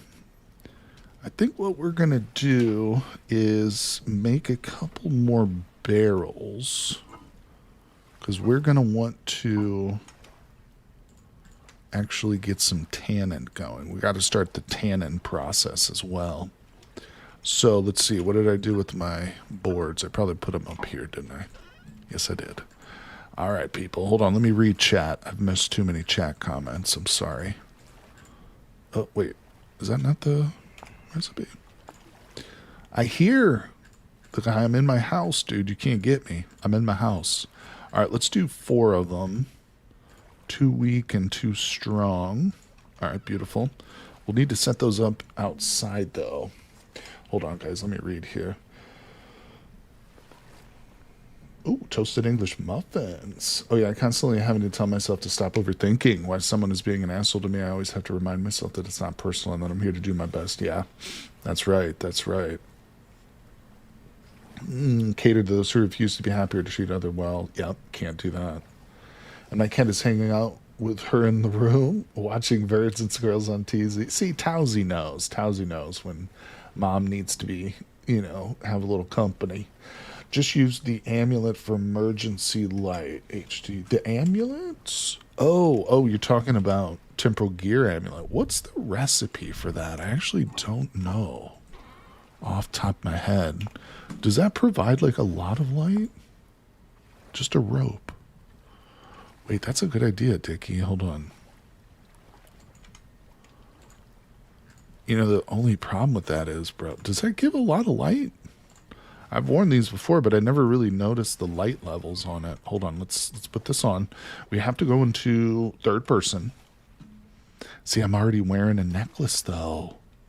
But I'm kidding. We'll take that off.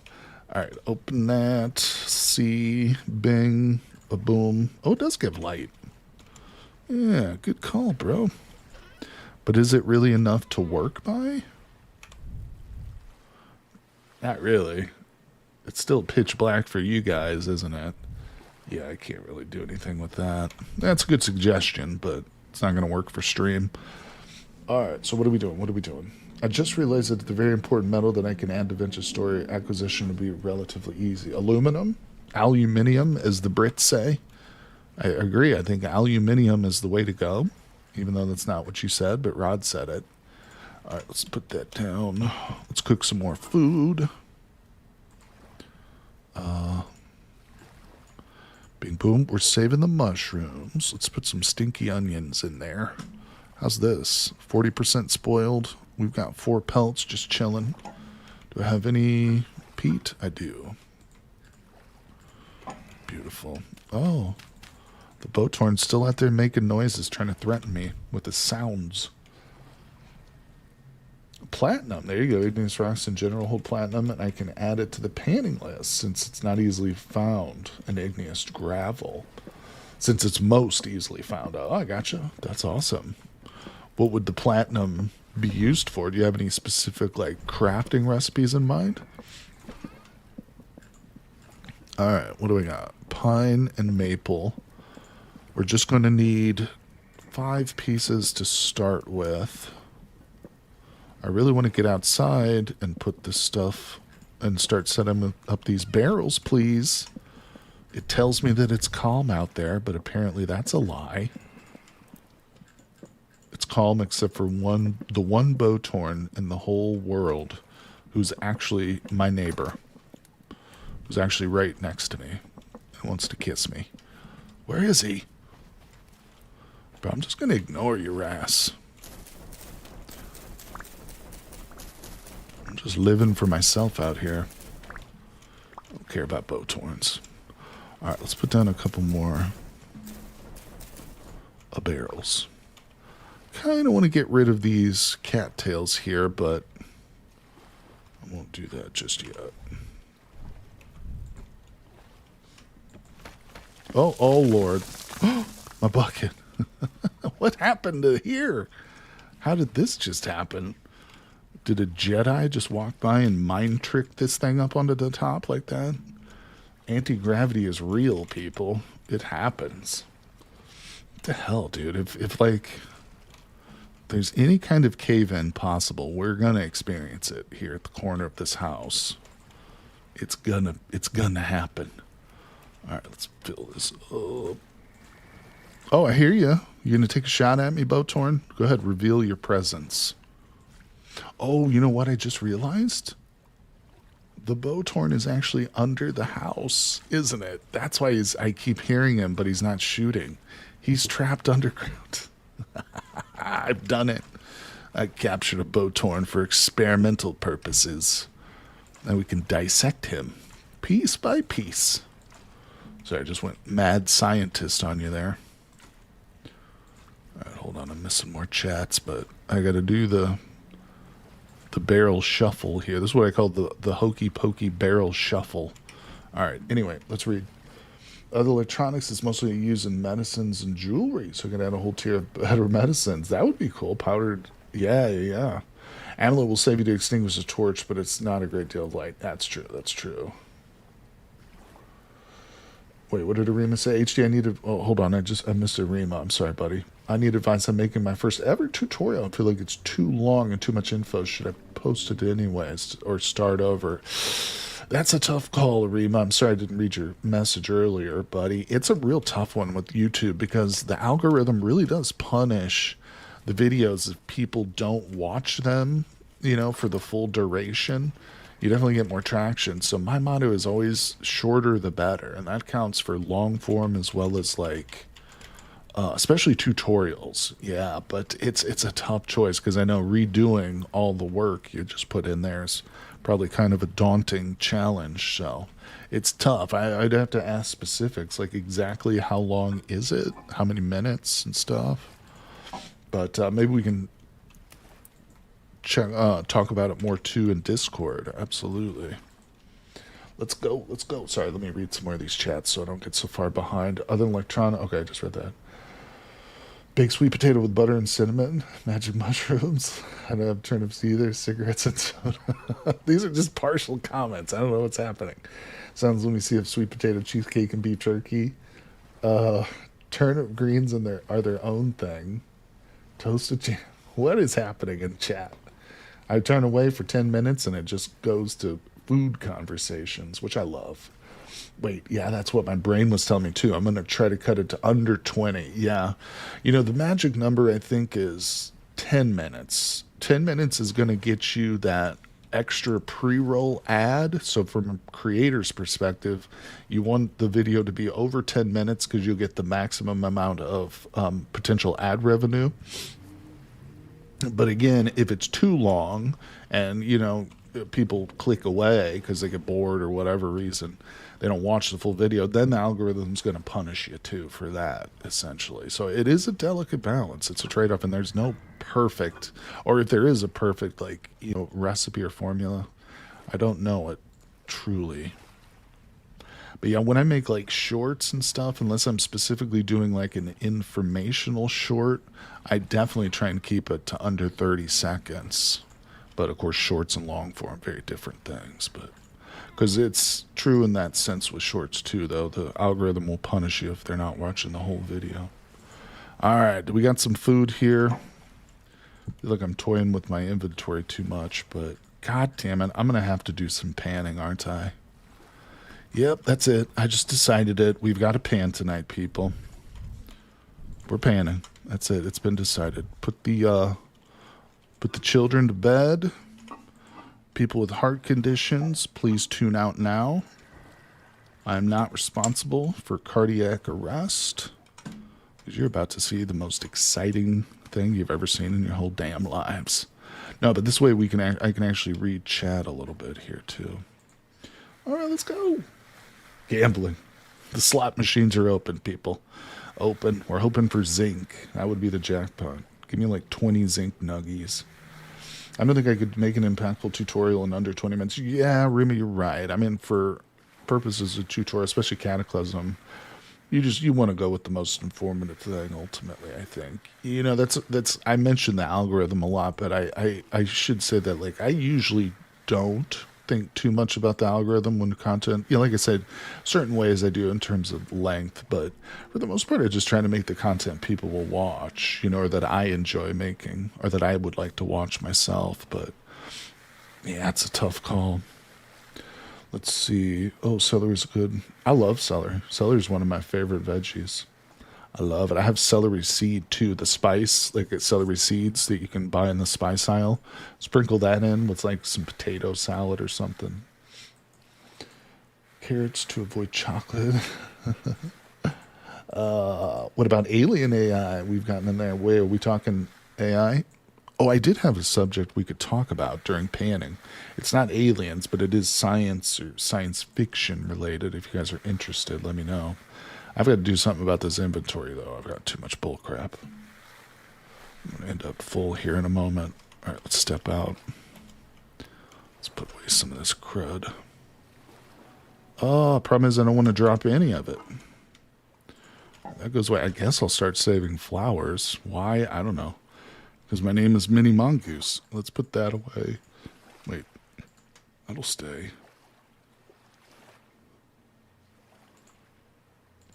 All right, I'll just put the sticks, that. Don't need that on me at the moment. We can pick that up too. We'll put that away. All right, we'll put this on the ground.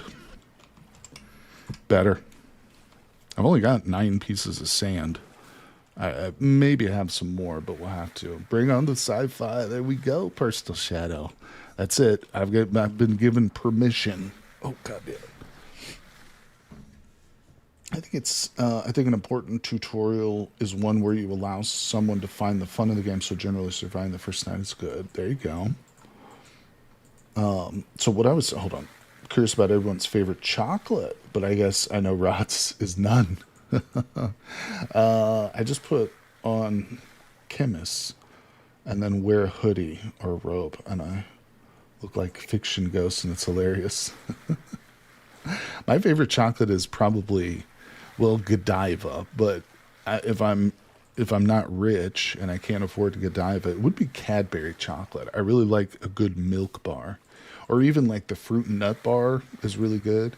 And Cadbury also has like a crossover they've done with the Caramello too. So you can buy like the Cadbury Caramello bar. And I really like those a lot. All right, yeah, I agree with that. Been finding between different tutorial ideas. Brian, do you know what a chemist? No, I don't know what that is. Chemist. No, I'm not sure. Endangered species chocolate, specifically the milk chocolate. There you go. There you go. So anyway, I was thinking in terms of science, most dudes don't. What is it, like a duvet or something like that? It's a girl thing? I don't know. Anyway, so instead of AI, I was thinking we would talk about technology maybe. And I'm not talking about like the far, far future tech, like 1,000 years. I'm thinking like, what are some technologies we're going to see in the next decade, like possibly within our own lifetimes, stuff which doesn't quite exist now, but will impact us. One thing I've been thinking about, and it's not original idea to me, I've heard other people talk about this, is smart clothing. So we're all familiar with our smartphones. Obviously, it's a computer in our pockets. But what about smart clothing? So if we start to imagine taking some of the functionality out of the phone, or at least copying it and moving it to other things that we're wearing. So for instance, maybe a set of earrings that are also a Wi-Fi antenna, maybe a belt, but it also has like a power pack with spare batteries in it. That could maybe charge thanks to kinetics, the movement of our bodies could potentially charge the batteries as we wore them. Also, I think one thing we're starting to see is glasses. I think glasses will probably be the first type of smart clothing, quote unquote, that will become most incorporated, because it's the most highly functional. You know what I'm saying? You could do like augmented reality. You can do virtual reality immersions if you have sophisticated enough glasses, What's up, Malik the Duck? How you doing, buddy? It is panning time. We're hoping for that zinc, but all I'm getting is copper and clay right now. Let's see. Okay, so Andy says, I was thinking shirts that monitor your blood pressure and heart rate, and if your heart stops, it just defibs you. I agree with the first part. I don't know about the automatic defibrillations, but that's definitely something we could see maybe down the road. But that's a great idea, Andy, 100%. And we can always look towards future technologies by examining what the military is using. You know what I'm saying? And NASA, even though it's not military, it's a government-run organization using high tech, already does that with astronauts. They're like inner linings they'll put under their suits, so that they can constantly monitor their vitals and stuff. Did I get cassiterite? Now I got some zinc. Let's go. I need about 10 more of those. But I want piezoelectrics enclosed to charge my phone while I'm walking. Sounds great. That's what I'm talking about. Now, here's another idea. Wait, men are already using smart glasses to film women without consent. Well, that's true. That's true. See, the thing about that is, so many mongers, no matter what technology you come up with, there's always going to be perverts or just people out there abusing it. That's true. But that's, in my opinion, that's not a reason to avoid technology. It's just a reason to better apply like mental health facilities and stuff to people who might need them. When I play, my friend went crazy because I love panning. That we've got quite a loyal panning audience here too, S-Dice, for sure. There's quite a few people who love it. I prefer it more for its practical, effects, giving me the nuggets that I need, but it also gives me an opportunity to chill and read chat and talk with you guys too, so that's fun. And it's almost daylight, so we don't have to. We'll do the next. We'll finish off these blocks, and then we'll get back out there and do some mining. Or you know what I actually should do this morning? I should probably go ahead and pour out a copper pickaxe, prospecting and regular, because these are just going to break, and we're just going to have to go back to copper. Don't know about smart clothing, but I do want smart implants. I wanted flashlights in my eyebrows. See, that's a more futuristic thing, personal shadow. I don't see any reason why we won't have like cybernetic implants in the future, but it's a much more difficult thing to achieve. Essentially what you're talking about are advancements in medical science, because we even know today, like, human organs get rejected by the body. Your own organs can be rejected by your own body, let alone artificial implants that we're putting into the brain or subcutaneous. So that's maybe 100 years, down the road. But just smart clothing is something, like I say, we already see it today in the form of some glasses that have certain functionalities and stuff. But almost certainly we'll see more smart clothing as we, get further into the decades and stuff. Let's see, nuggets and white bread and butter. Let's see, Shadow. My wife read the comment and said she wants implants that make her glow in the dark. Like, forget about the implants. What if we just cross genetics with like a glow bug? What are they called? Fireflies. Yeah. Then you don't need the implants. Y'all heard about the camera binocular contact lenses. There you go. See, that's exactly what I'm talking about, Fossil. Dating my own organs rejects me. Wizard. Oh, buddy. Wait. And also, y'all heard about the Uber drones launcher. I think I heard something about Amazon working with the drones more. I wouldn't be surprised about Uber either. Not at all. All right, that was the last of the panning. I got one piece of zinc. It's not going to be enough because I don't think we have any others. Oh, wait. No, that's lead. All right, so let's take this out. That in there. And let's grab 40. We're going to pour out a couple of picks. Nothing crazy, nothing fancy. It's just what we got to do to get by. This is it.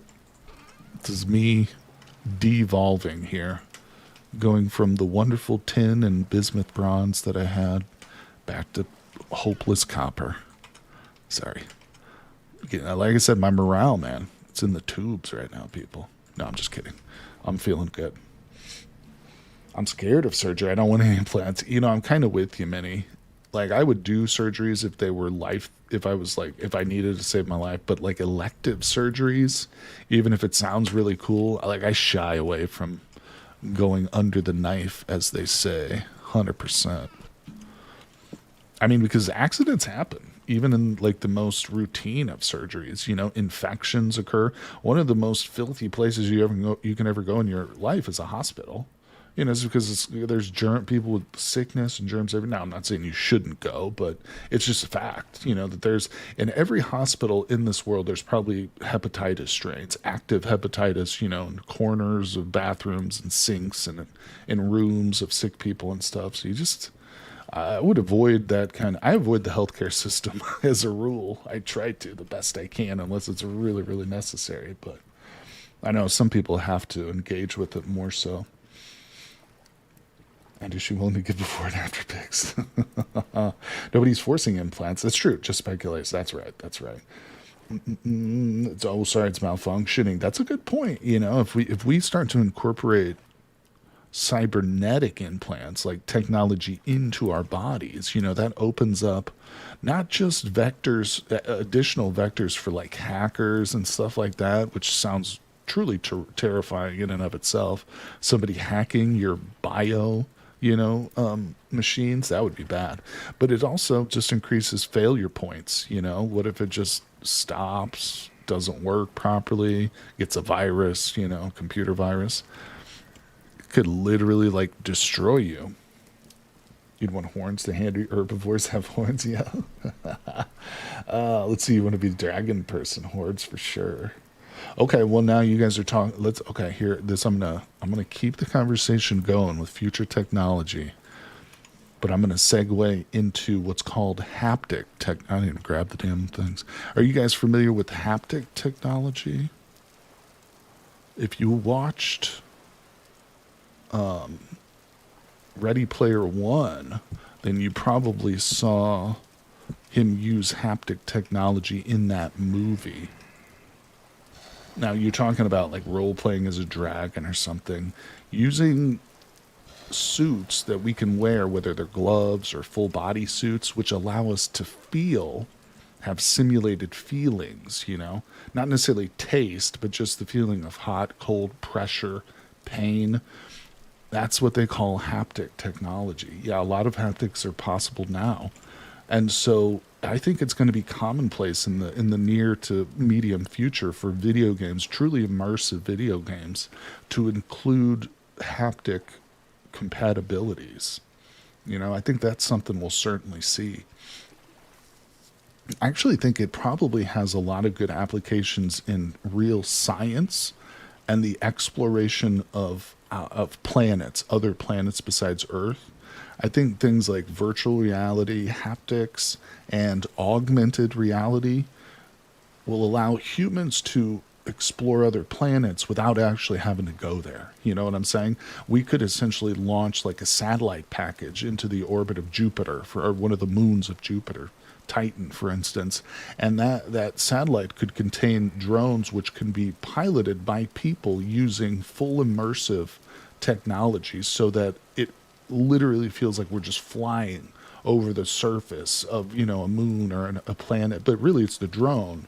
We're just in it. We're just, you know, we've just put on the virtual reality headset. We've got that haptic suit going, you know.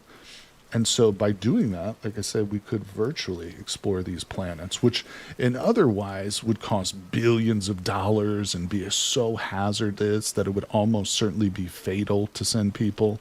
You know, we're not even sure if we can actually get to Mars safely and, you know, and colonize Mars. That's still an open question, let alone like the far solar system or extrasolar. Let's see, that's a dangerous road. People have legitimate alternative to reality. True, but again, I'm talking in purely a science context, but you're right. I mean, those technologies would definitely cross over into video games. And I did say that video games would probably see those kinds of technologies too. But I mean, buddy, you can't stop it. And again, that's kind of the same angle that Mini Mongoose was talking about earlier. Well, you increase the fidelity and the use and the size. You reduce the size of cameras. Then perverts use it to spy on women. Well, okay, but you can't negate the entire technology, because what a small percentage of deviants do. So, in other words, you also can't rule out immersive, you know, virtual reality technologies just because some crazy people are going to get so addicted to a video game that they like die, you know, from nutrition deficits.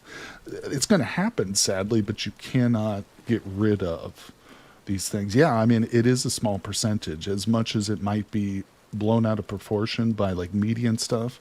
Yeah, if you look at the overall percentage of people who use a technology and versus the number of people who abuse that technology, no matter what you're talking about, it's always a very small percentage. The abusers, they often seem like they're a greater number than they are because of the way that our media works and fixates on the negative, because that's what people want to watch. But no, I mean, if you watch Chris Hansen's show, for instance, you're going to think there's a pedophile on every block. But it's simply not the case. You know, statistically, there's just too many people for it to be that commonplace. And again, even if, let's say, 50% of the population were deviants, it's still not necessarily a reason in and of itself to completely cut off technology. I just don't think that's true. And I can tell you that the government would look at it in that same way. If the government knew, hey, we've got this new technology and cameras, but also we know that 50% of the people out there are going to use it to exploit women, they would still develop it because they're thinking in the back of their heads, well, if we don't do it because of moral grounds, China is going to do it. They don't care about morals. You know, other countries will use these technologies, even if we restrain ourselves from using it for whatever reason, even if we do it out of the most good intentions.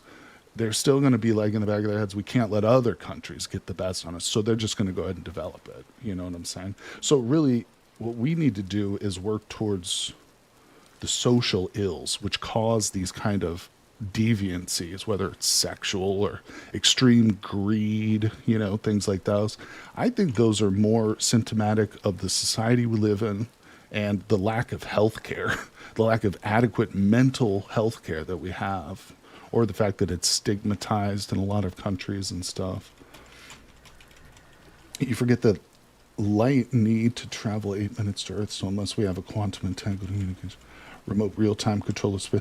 That's a good point, Tachyon. There is the time delay, especially, I mean, I think it's like 4 hours at the worst on Mars. It's like 30 minutes at best and like 4 hours at the worst, like depending on where Mars is in relation. It's something like that. But you're right. Jupiter would be even worse. It'd be like a time delay of weeks. But that's the good point about like using a drone, because that time frame could be shortened, not in a real sense, but we could just factor it in to the calculations. So it wouldn't necessarily have to be real time. You know, we could get up there and control it, and the drone is enacting the thing 30 minutes later. But you're right. That is something that would be incredibly difficult with that technology. You're right. Any kind of remote viewing or sensing technology is going to be difficult for sure, for sure. You know, and one thing that could alleviate that is to have multiple satellites along the route, though, you know what I'm saying, that can pick up and retransmit quickly, but there's still going to be a time lag. Yeah, you're right about that. Alcohol prohibition, people find another way to get the, yeah, that's right, Dickie, 100%. And you know what else happens, too? When you make prohibitions against technologies, it doesn't just encourage other countries, it encourages crime. You know, black markets, mafias, gangsters. You know, one of the most prolific times for gangsters in America was the alcohol prohibition of the 20s. You know, that's what they did, was run booze and stuff. That's why they were gangsters. All right, let's grab this here. So, and the more high tech of a technology to get, the more dangerous it's going to be, you know, especially when it's unregulated and allowed to just run wild on like a black market or something. It becomes fatal. I've seen registered 600 map too, and there's always a pedo that's nearby. Let's see, time to signal from Earth to Mars at 8.5 minutes. Two-way communication lagged by 17. There you go. There you go. And another thing, you know, maybe if we, like I was saying, we could have a space station in orbit of Mars with people in it, and they could take that those initial signals, analyze them, begin the process of science and investigations while the signal is also returning to Earth at the same time. You know what I'm saying? It's not certainly going to solve the problem, but there are options, I think. Now, again, we're just talking about in the solar system itself. When we start getting extra solar, then that's going to be a real problem. But I don't even know if it's going to be possible. Now, let's get out here. Let's see what our mushrooms are doing today. Alright, so, yeah, this goes in here. We're going to get our tannin started. And I really need to get some more oak, because we'll need more of that. Swear to God, that Bowtorn. Big oil. Now, the fossil fuel industry is truly evil. Let's see. It's to force cars to move from ethanol to oil-based. Interesting. I was under the impression it was initiated by a group of concerned women, I think, but you know, that's the officially accepted story. Interstellar is exponentially harder. That's an almost insurmountable problem. I agree with you, Rod, 100%. Wait, did I just leave the things behind? Sometimes it's hard to do both.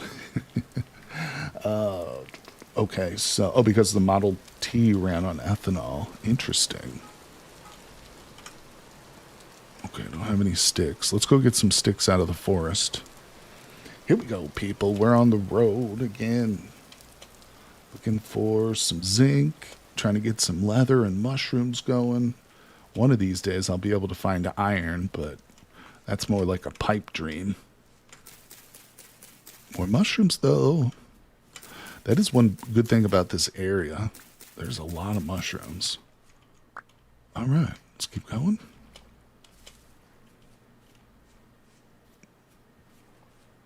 Now remember, we did see that wolf. Where the hell was that? I feel like it was just right around here. I think it was this. Yeah, that was the tower I built for the wolf. Oh, I didn't bring my dirt with me. What is wrong with my brain? Yeah, hold on. No, we can't. We can't leave home without our dirt stack. Especially not when we know there's a wolf around.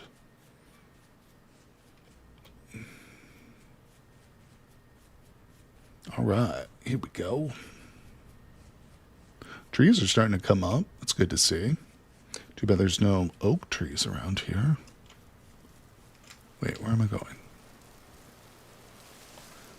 All right, let's grab some of the rammed earth that I so carelessly left behind. Let's actually grab that, too. I'm going to put that in the chest out back.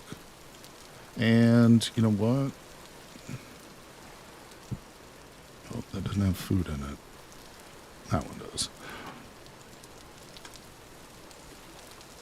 Boom. You know, I'm going to take these. These need to be put into one of these barrels out here. I've got too many of them to just let them sit. All right, that's a good start. Let's go.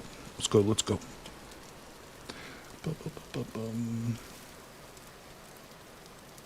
All right. I would be a fuel producer. So in Indiana, oh yeah. Yep. If we used corn or oil. Oh, more mushrooms. Not too bad. Not too bad. They're growing back, too. I'm feeling these are mushrooms that I've already cut once. I think they're just growing back. All right. Let's push into this forest a bit. Uh-oh. Your grain outside is going to get moldy in the rain. It could. It could develop that. What's that fungus that like grows on grain and it causes people to hallucinate? I think it's also fatal. Like I think it also causes like people to die. But yeah, we don't want that. Some stickums. Well, we saw some mushrooms earlier. Just going to keep going back. I see some mushrooms right over there. Honestly, I'm looking for an oak tree right now.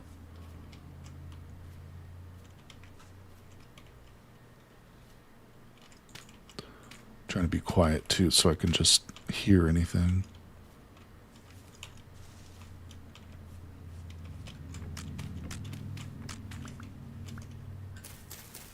Shiitake. You know, HG, the only restriction on making mechanical power is metal. Any metal hammer, chisel, and saw will make you a windmill with enough fat and resin. It's a good point, Andy. Yeah, I don't know if I'd have the fat for it. We definitely have the resin. And I've got a whole bunch of flax now. We've already got our first harvest done. I might think about that because, you know, while we were out here just running around chit-chatting, we could have the panning machine up and running, getting me, you know, materials right now. And that's really all I care about at this point for power is the panning machine. Okay. Man, there's still no oaks over here. We'll have to take a look. Yeah, we'll see if I get a couple spears to come out here and hunt some of these foxes and raccoons. We might be able to get enough fat for that. Tell you what, let's see. Where are we? Let's put another little landmark here. Oops, wrong way. Let's go ahead and dig down and take a sample too. I think we're far enough from the zinc that we were sampling yesterday to try it here.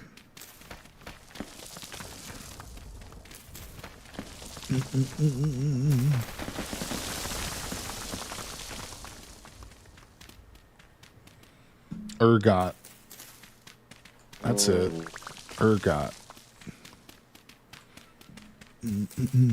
Alright, let's see.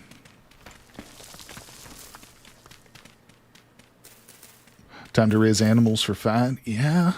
I mean, it's easier said than done. If I was going to wait and raise animals and strictly get fat from that, it would take at least one generation.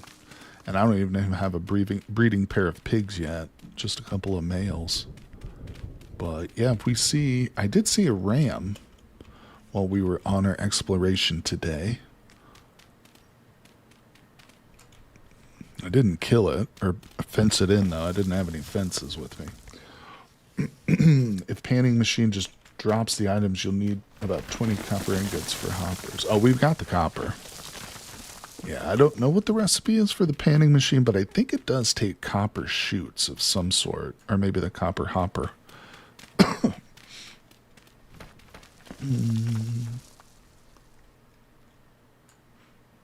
All right.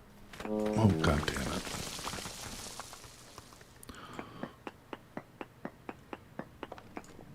Two more.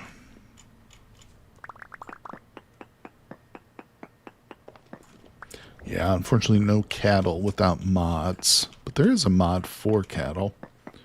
Copper hopper, I know, I was thinking about that too. Very poor Casero. Went down by 0.0%. God damn it. So that was a waste of time coming deeper into the forest. Did nothing except raise my blood pressure. So we'll head back. Am I picking those up? Yeah. Man, this stuff is so elusive. Well, you know, we definitely struggled to even find, like, hematite readings. I did eventually come across some, but this area has just been like the land with no ores, man. Really feels like that. All right, we also did not come across any oak trees, so let's kind of head over this direction. Actually, there might be oaks behind us.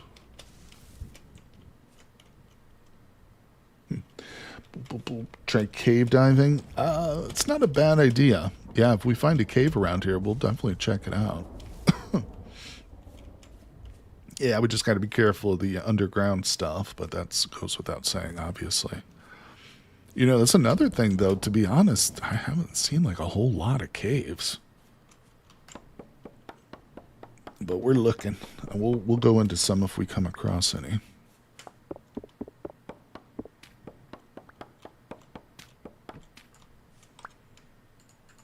All right, let's whip out another axe real quick. Very good. All right, appreciate you guys all coming by and hanging out with me. Despite my belly aching, I'm still having a good time. Whoa. It sounded like that was right next to me. Did you hear that lightning strike? The hell, thunder. All right, let's keep going, everybody. It's maple.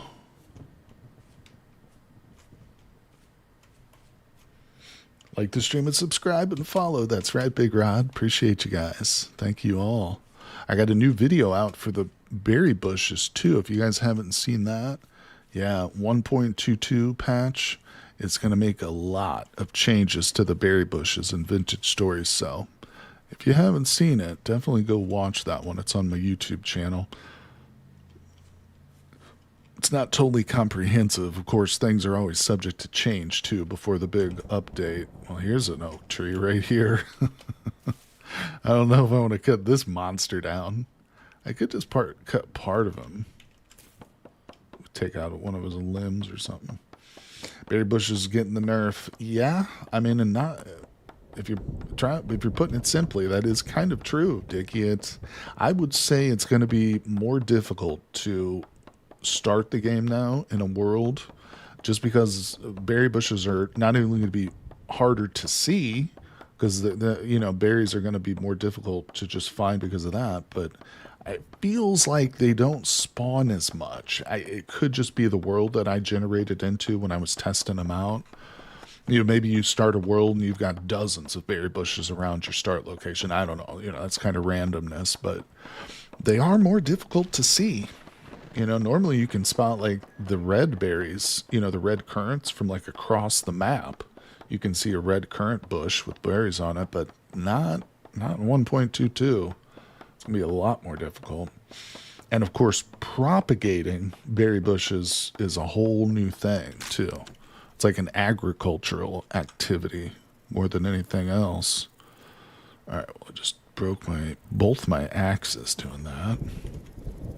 Although honestly, I'm pumped about it. Like you say, nerf, and that kind of brings a negative sense to it. But overall, I don't mind it. For newer players, it's going to be a pain in the butt. It's going to make the game harder. But for people who are a bit more advanced at the game, making food more difficult isn't the worst thing in the world. I always say that once you get the hang of Vintage Story, finding food is no longer really the problem. Preserving food for the long term, that becomes the difficulty. But again, that's more for people who are used to the beginning game. And even I struggle with it too. Like I'm not like great early game. I still make mistakes and mess up. So for me too, the berry bush change is going to be difficult. All right, let's see. But I'm excited. I actually hope that one day they make like fruit trees. So we have to like care more about them and give them like nutrients and stuff. We'll see. We'll see. You hate the cuttings perishing? Yeah. Well, it's more realistic. If you think about it, if you were to uproot or take a cutting, more accurately to say, from a live bush, it's not going to last forever. In fact, 14 days is kind of a long time, because 14 days is how long the berry cuttings last in the game. I don't even know if a berry cutting in real life would last 14 days. It might. I don't know, but it does seem kind of long. But it's more of a realistic change. And that's what the developers like. They do like the realism.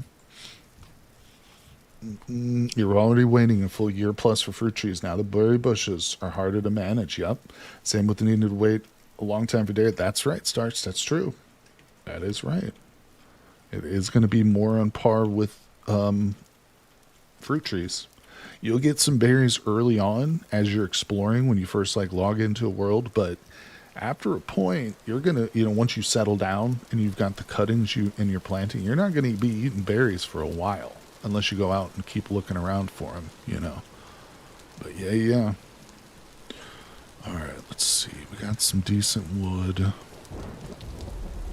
I'm not happy with the amount of, I want to take more samples, I guess is what I should say, but it's almost dark, and what I think we're going to do is come over here. Where did I see that gravel? I want to dig up a bunch of gravel so that we can do some more panning tonight, because I'm pretty sure I'm out of gravel. Thought that was a cave for a second. I swear to God, I saw a little lake over here that was just covered in gravel. Where did that go? I've already passed it. I don't know, we'll find some. We can get some back at the house, I think. But I can't pan without gravel, people. It's a law of nature. If I had some bony soil, of course, that'd be different. Was this it? No. We'll just come back home. If I can find my home. There's that wolf. Son of a buster.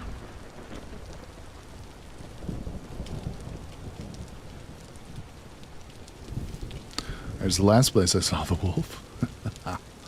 Oh, he thinks he owns this, but I'm going to get some spears. I'm going to get some spears and show that wolf who really owns this land. This territory. Being hunter-gatherer early game, definitely leaning into the hunter-gatherer. Whoa. Yeah, hunting is going to be much more important now. Just hunting animals, definitely going to be more of a priority early game. Let me read here. Let's see. Hey, Big Rubber Duck. Early game can be so brutal for food depending on your spawn, but once you get that first harvest from a farm, it's so much easier, especially when you get started on grain. That's so true. We actually just got our first grain harvest in this world, buddy. And you're 100% right. Look at this. Like, my food troubles are basically over. And like I was saying, now at this point, it not becomes a process of feeding myself. The challenge is preserving all of this food, you know? In real life, with proper refrigeration, humidity, a cutting can last up to 6 days. Well, yeah, as we're walking through the world, though, there's not going to be a proper refrigeration. See, there's certainly something fun about just hunting and gathering in the beginning, looking for a good place to settle. Like, I'm a noob in Cataclysm doing noob things. Exactly. It takes a year for berries, but you're able to carry a mountain's worth of stone. Yeah, that's true. There are definitely some things which you can't make realistic, or it would just not be fun if you did. And I think that the carry capacity, or adding a carry capacity to this game, would probably make it a lot less fun. Especially the building aspect of it would become so much more restrictive and difficult to, like, build a house, you know, if you had to worry about carrying capacity. Alright, so I ended up with a decent amount of oak. We need to get the tannin going. Let me make another shovel, because I've got no shovel. And then we're going to go grab some gravel before nightfall, so that we can pan and talk more about aliens and stuff. Or whatever. Maybe you guys want to switch it up. Maybe you don't want to talk about science fiction. Maybe you want to talk about poetry. Huh? Oh, we'll talk about some William Carlos Williams, my favorite. I think you missed my message explaining what I mean by doing noob. Oh, I'm sorry. Hold on. Let me read L here. Also, I admit I'm probably doing the most noob thing in CDD ever, as I intend to spend the first few days in the evac shelter and looting the buildings in the vicinity. That's not a bad thing, buddy. It's a good thing. Yeah, listen, as a noob in Cataclysm, you do whatever you can to survive, buddy. I'm with you. But I'm sorry for missing your message, too. I apologize for that. Let's see. Happy Friday. What's up, Optimus Primal? How you doing? It could be fun if you have proper tools like sleds, wheelbarrows, and cranes. That's true. That's true. If they introduce, like, workarounds, you know, for, like, a weight system or an encumbrance system with, like, travois and wheelbarrows, yeah, that could be. I would not be against it then. I'd be like, okay, this is cool. Totally agree. Totally agree. Let's actually put our wood in one of these baskets. I feel like it's out of place here and that. Let's put it all in there. Beautiful. Alright, let's put that in there, because we're going to need to make some more of the old tannin.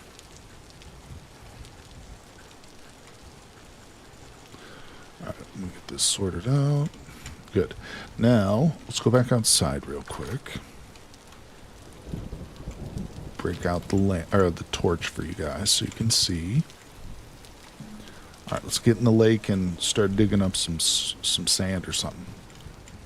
There's a bunch of sand out here. I just need to dig it up.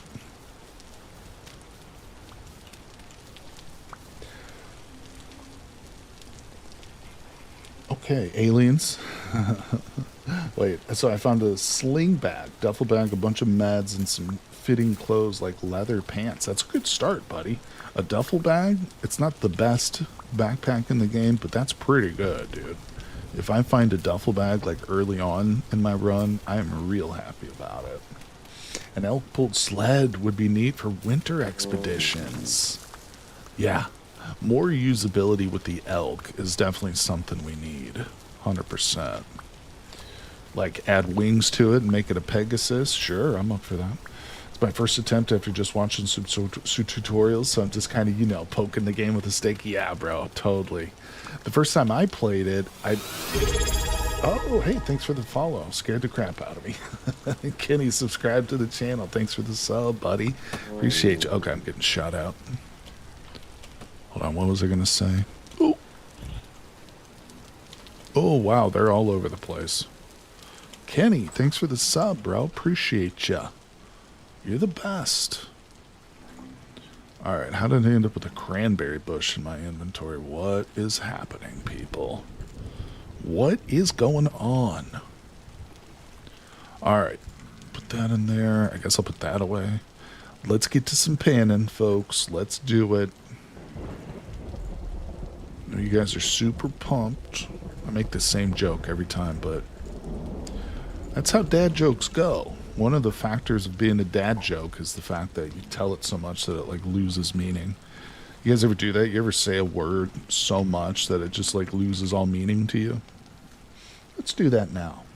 Scared me too. I know, anyone, because every time it happens, I'm like, oh shit, did I leave like a browser page open with like a commercial?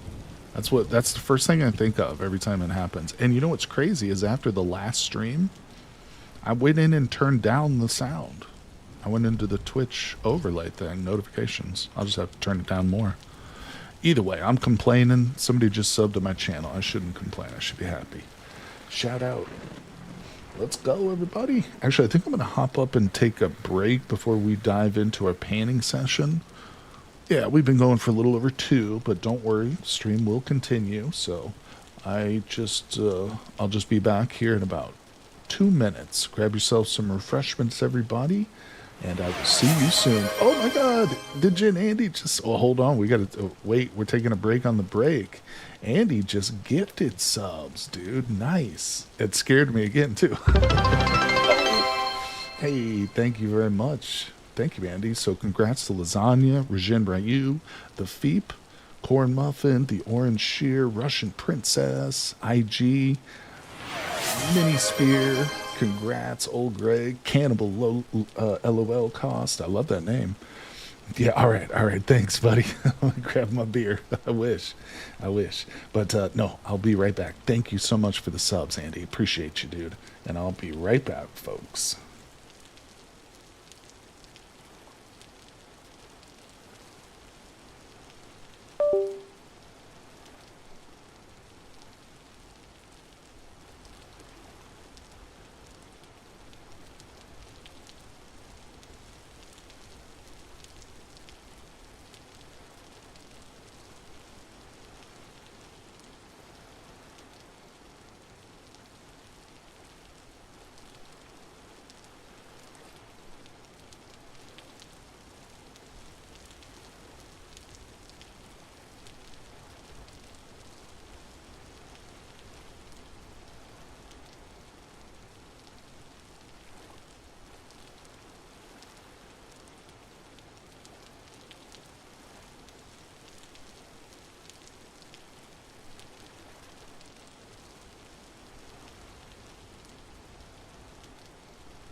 All right, we are back, everybody. Hello, hello.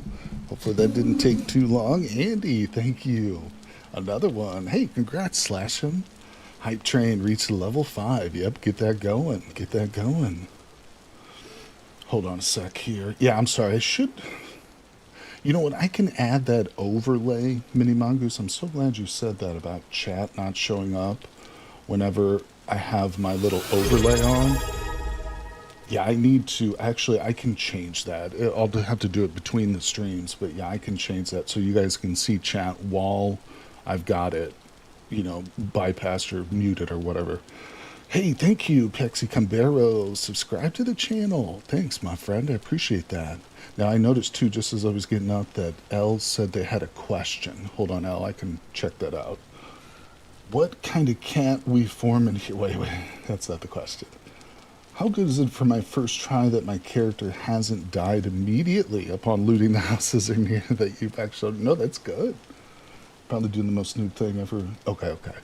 Did I get your question? But to me, CDD is a cozy game. Oh, that was one of your first questions. So I'm sorry, I'm reading in reverse order here. So how is it for the first in-game day? Sounds pretty good, man. Yeah, I think you're doing well. Sorry about that if I missed comments and stuff. Also, Elle, if you hit @hardware_despair, if you got like a direct question for me, you hit that @hardware_despair and then type out your question. It'll like highlight it for me in chat, so I'll see that a little bit better. But I still miss them sometimes, so I apologize. Yeah, thank you, Minnie, too. I'm going to get that chat overlay fixed between streams. Kenny, did you see Mini Mongoose's crocheted Weston? She posted it in Discord. Mini Mongoose doesn't smoke. That's good, Minnie. Don't start. She can change so the overlays aren't identical. All right, I think I'm all caught up here. Yeah, Mini Mongoose has crocheted Weston, Kenny. Have you seen it? You know what? Oh, you know what, Mini Mongoose? You know what else I can do? I can make that little Weston into an emote on Twitch. Yeah. I'll have to do that. Remind me if I forget. I got battered up by the wounds, but the wounds are disinfected and bandaged poorly, but nonetheless I'm alive, and I got all the loot mentioned above, so I think it's good first day, although correct me if I'm wrong. No, that sounds like an awesome first day, buddy. Elle, that game is so hard that if you survive the first like 2 hours of the day, if you don't immediately get like bombarded and killed, then you're doing good. But listen, also don't get discouraged. If you do die within the first week or something, don't get discouraged. That game is notorious. Boom. I mean, it's so hard. You know, you're gonna die. Some people are both on YouTube chat and Twitch. Yeah. We got some really loyal folks, Fossil, like Mini Mongoose and Kenny, and I think Andy. Yeah, they'll be on both YouTube and Twitch. It's not a bad idea, too, because if you aren't subscribed, for instance, on Twitch, you're going to get those ads. And so if you get an ad on Twitch, then you just switch over to the YouTube until you get an ad there, and then you can go back to Twitch. But, you know, it's also just helpful. When I wasn't able to combine chats. I think it was some people couldn't see the YouTube chat, you know. But now they should all be combined on the stream, so all 3 platforms that I'm streaming on should be able to be read. YouTube auto pauses when you're on a different tab. Oh, that's true, Andy. You're right. Actually, that does do that. When I try and like play my videos on repeat to like artificially boost the view count, yeah, it won't let me do that. You got Adblock working on YouTube. That's crazy, but I like Twitch emotes a lot more. Yeah, Twitch has some benefits to it. It's part of the reason likes and viewers don't match, but the stream and subscribe and follow. That's right. Hit that like button, subscribe on YouTube. Oh, when I went to the bathroom, I checked the YouTube channel. We officially broke 20,000 subs on YouTube, +2. So thank you, everybody who subscribed to me on YouTube. I really appreciate it. Caves of Cut, enjoyer to a Kenshi fan and Quasimorph, so you know how hard it is. Yeah. Yep, that's good. Then you're mentally prepared, Elle, not to not to get discouraged when you die, but hey, listen, I'm going to be streaming some Cataclysm again in the near future. Now, I will warn everybody, all the fans out there of some of the other games that I play, like Cataclysm and Project Zomboid, next week is potentially going to be devoted to mostly vintage story. Just because if the new big patch comes out with the server wipe, I'm probably going to devote most of the week to vintage story, but I'm definitely going to be getting back into all the normal games and stuff. I won't last like that forever, but Kenny might have fallen asleep again. Poor Ken. He was up like when I got up, like about an hour after I woke up at 6 a.m. He was talking about how he was just going to bed. So many hype emotes. Good job, Andy. I appreciate you, buddy. That was generous of you. Helping me to make this thing a reality here. But it's okay. I wouldn't want to be doing anything else. We just got our third nugget of zinc. I'm going to have to check these ratios, but we might be able to pop out another another bismuth bronze pickaxe. If we get lucky here. So let's go. Slot machines are open, people. Anybody? Oh, look at those. Andy, you're going to get flagged for spam. No, I love it. Wait, where's Jake? Oh no. Okay, so those are just hype emotes. So that's a different than like a channel emote. I understand. I think I understand. Actually, I don't. I don't understand at all. But Twitch is so different. Like, I'm not really a normal Twitch viewer. There's a few content creators I do watch on Twitch, but usually I watch like the videos that they edit and then upload to YouTube afterwards. But the Twitch custom meets granted for participating in the hype trains. Oh, okay, that's what I kind of thought, yeah. That's awesome, buddy. There's some cool ones there for sure. Metal Shovel is probably going to be the biggest boost. The ground is hungry. Oh my god, tell me about it, bro. We might have to prioritize some armor, too. I'm not even joking, but of course we're going to make all iron tools, obviously, but normally I probably wouldn't even bother with like a serious chainmail suit, but we might prioritize that, especially if I can get some Hellhammers going. Then definitely, yeah. But I mean, because this world is so dangerous, and there's some underground areas that I'd really like to explore more in depth, but we just can't do it with this crappy body armor. All right, let's close that up. Need a hard hat. Definitely. Need a harder head. How about that? Appreciate you guys, everybody coming by. My schedule, of course, is pinned in chat, too, so check that out. That's going to be accurate for this week, for sure. I was talking about next week. Haven't put that one out yet. All right, we're at 3 gold nuggets. Actually, if I could get my hands on some silver, too, you know what? We might be better off making a bismuth bronze pickaxe, and then instead of going to look for iron right away, or hunt around for more zinc, find a nice big quartz deposit and start searching for silver. Because I've got about 10 nuggets of gold saved up, no joke. So, I mean, that's quite a few black bronze tools right there. That's 5, if I can get the equivalent amount of silver. Let's see. All right. Yeah, I can't believe how quickly the weather changes. Like, just 2 days ago, I was sitting here, like, cold at this point in the live stream. Like, I haven't had my heater on in my apartment for 2.5 hours, so I'm cold. Now I'm, like, hot. Now I'm, like, beating on sweat. Not quite sweaty yet, but... Oh, okay, Elle's got a comment. My current Cataclysm priority list is finding a source of water, crafting a brazier. That's what I'm trying to say. Whoa. Acquiring or crafting a pot and boarding up the evac shelter windows for a temporary home base. We'll cross the bridge for proper home base if I survive long enough. Really dumb question with how realistic it is in terms of systems. Is it possible to create an improvised sleeping spot using a blanket and a pillow? Yeah.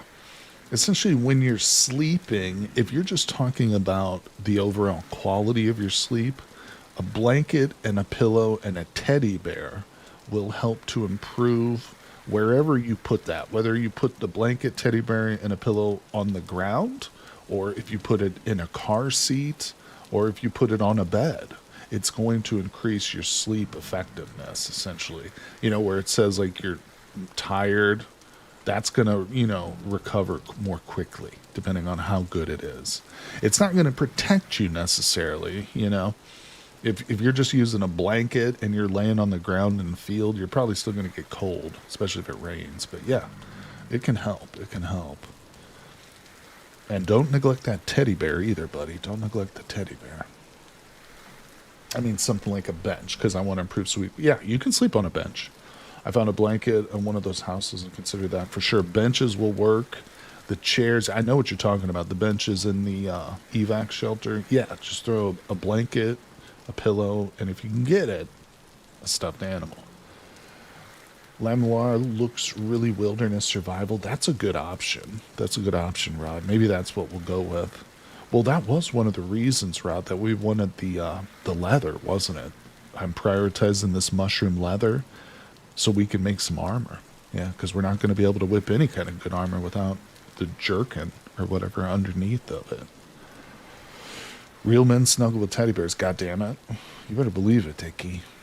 Listen, I have a couple of extra pillows, like besides the one that goes under my head. You know, I put one under my arm at night, and they're not actually in the shape of a teddy bear, but maybe there's like a print on them in the shape of something. I'm not going to give you guys details here.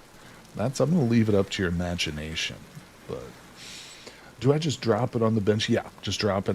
No, you want to drop it. You want to drop it. You want to drop the pillow. You just want those in the tile. Yep. It's actually been told to me too that it's better if you're cold at night, if you are forced to sleep like in a cold area like the bottom of a cave, for instance, it's better to actually have the blanket on the ground at your feet than to wear it.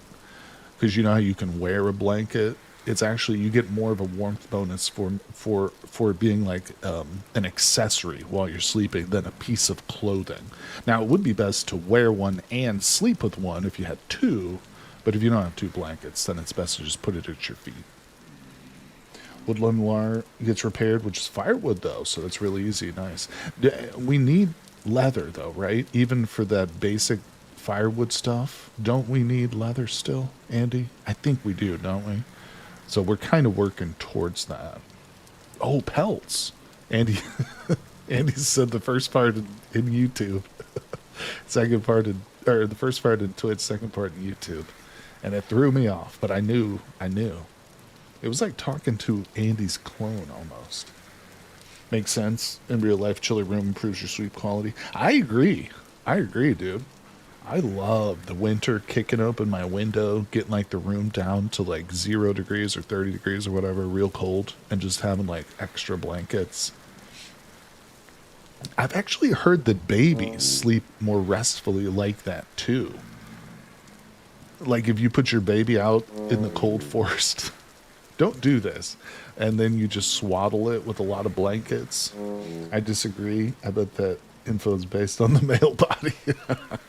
Everything is so skewed to the male in this patriarchal society, isn't it, Mini Mongoose? It never takes into account the female body or its physiological needs. God damn it. Is he purposely ignoring the body pillow comment? Wait, who said body pillow? Body pillow lore. Oh, shoot. Hold on. I gotta eat something here. I'm starving. Getting distracted by body pillow stuff. No, you know what's funny is, hey, what's going on? We got another one. Who was that? Oh, did I get a follow? It says Kenny. Oh, it was a cheer. Thanks, Kenny. That one didn't show up in chat for some reason for me. What was I talking about? Body pillows? Oh, no, there it is. Kenny says, Ryan, this is God talking. I demand you to enjoy Texas Roadhouse or something nice. Thanks, Big Kenny. Appreciate you, dude. Whoa, was that $50? $5K. Holy shit, bro. I didn't even realize that. Whoa, thank you, Kenny. Yeah, there it is. Cheer. Oh, okay. Thanks, Ken. I will. Texas Roadhouse. You got it. You know I'll take a picture of it too. Texas Roadhouse sounds really nice. I might go there for your birthday. Happy birthday again to Andy. Thanks, Kenny. Kenny is awake.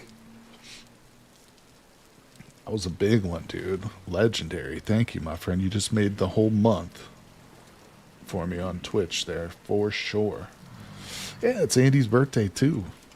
We'll have to post some... Well, here's what we'll do. We'll all get cake tonight, and we'll enjoy the cake, and then we'll post pictures of ourselves eating cake in the Discord food channel. And that'll be for Andy, for the sake of... Alright, we gotta cook food, people. I'm neglecting the very basic needs of a human body. Or a seraph body. What? Happy birthday, Andy. That's right. Hey, guys, too. Fossil asks. I'm sure you saw, because you're probably on Discord. Is our newest Patreon, too. Newest member of the community. Thanks, too, Fossil. Fossil's been around, just hanging out, coming by streams for a while now. I appreciate anybody who loves dinosaurs is good in my book. L says, do the emergency blankets... L, that is such a good question. I don't know. I would say... Boy, I really don't know, L. Try using it. If nothing else, it's going to be better than no blanket. But you might want to read it. You know how to hit E on an item and examine it and look at like the details? It might mention something about being like not really effective, or maybe they'll say the opposite. Maybe it'll be like just enough to give you warmth through the night. I'm not sure. To be quite honest, I absolutely never use those. I kind of just ignore them. But maybe I shouldn't, because I just don't know well enough. Great question, buddy. Sorry I can't give you a full answer. Too late, already eating my own birthday cake. Right, Jin? That's all right, buddy. Just don't eat the candles. I've made that mistake before. Listen, there used to be this old school candy that was like made of wax, but it would have like little flavored fruit juices in it. And as a kid, you were supposed to just like pop the top and drink the juice. But as a kid, of course, you put the whole wax thing in your mouth. And you just ended up chewing this like weird ball of wax. It was weird. Old candies are so strange. Not candles, candies. But it was basically a candle. If you just stuck a wick in it, it would have been a candle. Functional. Hell of a soft spot for Texas smothered steaks. Oh, that does sound good. I'm a big steak guy myself. Steak is definitely on my top 5. But, prices of beef and stuff. Although Kenny just made it a lot more affordable, which I appreciate. Wind crayon eater. Oh, shoot. I swear I said something about it on Discord. I'm sorry, Minnie. It's amazing. Wait, what did Minnie say? Oh, the crocheted Weston. Yeah, check that out, Kenny. I think we're going to have to get in touch with the developers of Card Survival Tropical Island and see if they want to start like some merch, man. If they're not already selling merch for that game, then they need to start. And I think Mini Mongoose needs to get about 10,000 of those Westons made up and start selling them. I was excitedly waiting for your thoughts on it. Go look at it, Kenny. Let's see. Wait, so do kids actually eat crayons? Oh, sure. I remember my mom telling me a story. Kids put anything in their mouth. Or at least I did as a kid. I remember my mom telling me a story when we moved into like the first house that my parents ever bought as newlyweds. They were like building a house. So there was nails and boards and stuff everywhere. And she would have to watch me constantly because I would pick up like nails or screws and they go right in the mouth. You know, as a little baby crawling around. Everything you see goes right in the mouth. So yeah, you got to be careful with kids, man. If the environment is not perfectly kid-proofed, and they're like in just crawling stages, yeah, you gotta watch them. Oh yeah, you see a dead fly in the windowsill, right in the mouth. Humans learn their environment with their mouths. True. Apparently I tried to eat spider. I mean, it's dangerous. That's why kids, I don't say it. Oh, we just got our temporal gear. Kids are dumb. I don't mean to say that to be mean. They're just ignorant in the truest sense of the word. They lack information about the world, and you got to learn through trial and error or your parents screaming at your ass. You can either learn by burning yourself or eating spiders, or by having your parents like smack you in the face. No, no, no. I mean, yell at you. The lips are far more sensitive than touch than they can be. I remember seeing it was like a diagram of the human body, but it was exaggerated in the parts of the body which had more sense to them. And like our lips were gigantic, and like the hands and fingers were massive compared to like, certain torso parts and stuff. It was a weird little a diagram. I don't remember where I saw that, but it was bizarro. Maybe some of you guys have seen that too. Kids are constantly eating weird stuff, even into the teenage. Even as a teenager, man. No, it's true. It's serious though. Listen, as a young teenage boy, if my friends were doing something and it was completely the stupidest thing like that they could have chosen to do, I would have 100% just joined right on in. I would have done things, just to impress my friends at that age, 100%. I wasn't completely stupid. Like, I wouldn't have done something that would have gotten me killed. You know what I'm saying? But if it was against the law, who cares? That's more reason to do it. It's something your parents would be totally against. Oh, let's do it. Let's go. Let's do it 5 times in one day. Tongue literally is a chemical detector, so it makes sense why to do it. Just modern living is slightly more dangerous with chemicals and not inorganics. You experience as a teen? Maybe I just won for nostalgia purposes. So one of my bland class ate a spider for $1. It's another thing common in the military and of course in frats and stuff. So even young men into their 20s will display that kind of behavior for sure. In the right type of social setting. If you're at your family's dinner table on Thanksgiving, you're going to be less likely to eat a spider than if you're, on Halloween with all your buddies, on the military base at night and nobody's around, then you're going to eat a spider. We didn't get Band-Aids. We were told to walk it off. When I first started playing football, it was common belief amongst athletic coordinators, and this was back, I started pre-high school. I started in junior high, so I started playing when I was like 10, 11, and 12. But they believed at that time that drinking water and engaging in hard physical activity would cause cramps. And so during practices, and we're talking like 2-hour practices, we were not allowed to drink any water. We could drink it at the beginning and right at the end. And let me tell you too, when they closed practice, like the first thing we did was run toward the water. But it was believed that it caused cramps, and of course that's not true. And eventually, later in high school, they completely flipped that. And we would go for 2.5 hour practices. They would give us water breaks like every 15 minutes. They were like, all right, let's come on over, get some water, boys. So it's interesting, Andy. We lived in a time where you got this belief oh, you got to be tough and do this, and this wrong knowledge. It kind of evolved. I've lived at a time where I've seen certain things like that evolve and change. What's going on there, Medusa? How you doing? Medusa, that's me. Welcome to the stream, everybody. I'm reminded of the pneumonia of cross-modal modal perception, where you can tell the texture of something by imagining how it would feel on the tongue. That's interesting. Hal Johnson. That reminds me of a phenomenon called synesthesia. It's not quite the same thing, but that's where you see colors in shapes and stuff. It's where you correlate 2 different types of sensories together. Like color has a taste or something like that, or sound, you can see sounds. It's called synesthesia. Right now, it's mirror neurons and experience. We have the ability because of our child. Synesthesia, yeah. Is that what you were thinking? Or is that, yeah. Farrell has synesthesia. Interesting.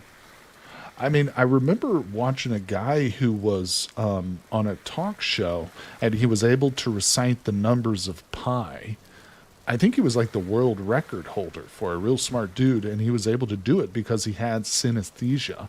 He saw numbers as shapes or colors or something, and so instead of remembering the numerals of pi, he would just remember these color combinations, and it allowed him to recall, like I said, in unparalleled quantities of the numerals of pi because of synesthesia. All right, let's put that away. It makes more room. We got 4 nuggets. It's time to probably see. It's after sun up. Here I am, just panning away. I'm panning during the daylight, people. I'm so in love with it all of a sudden. I love to pan. How am I hungry again? I will grab this. Didn't I just make a bunch of food and eat? Like a whole crap ton? And what the hell did I do with my bowl? Pi Day is soon. What's Pi Day? Wait.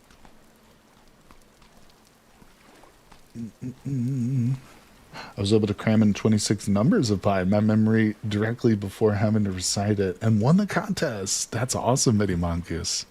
That's something my brother used to try and do. He would like memorize numbers. He liked to his course social security, his driver's license, but he would also memorize like the speed of light in a vacuum, and he would try and memorize as many numerals of pi. And I'm like, what is the point of this?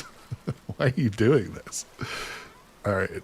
I thought I had another temporal gear.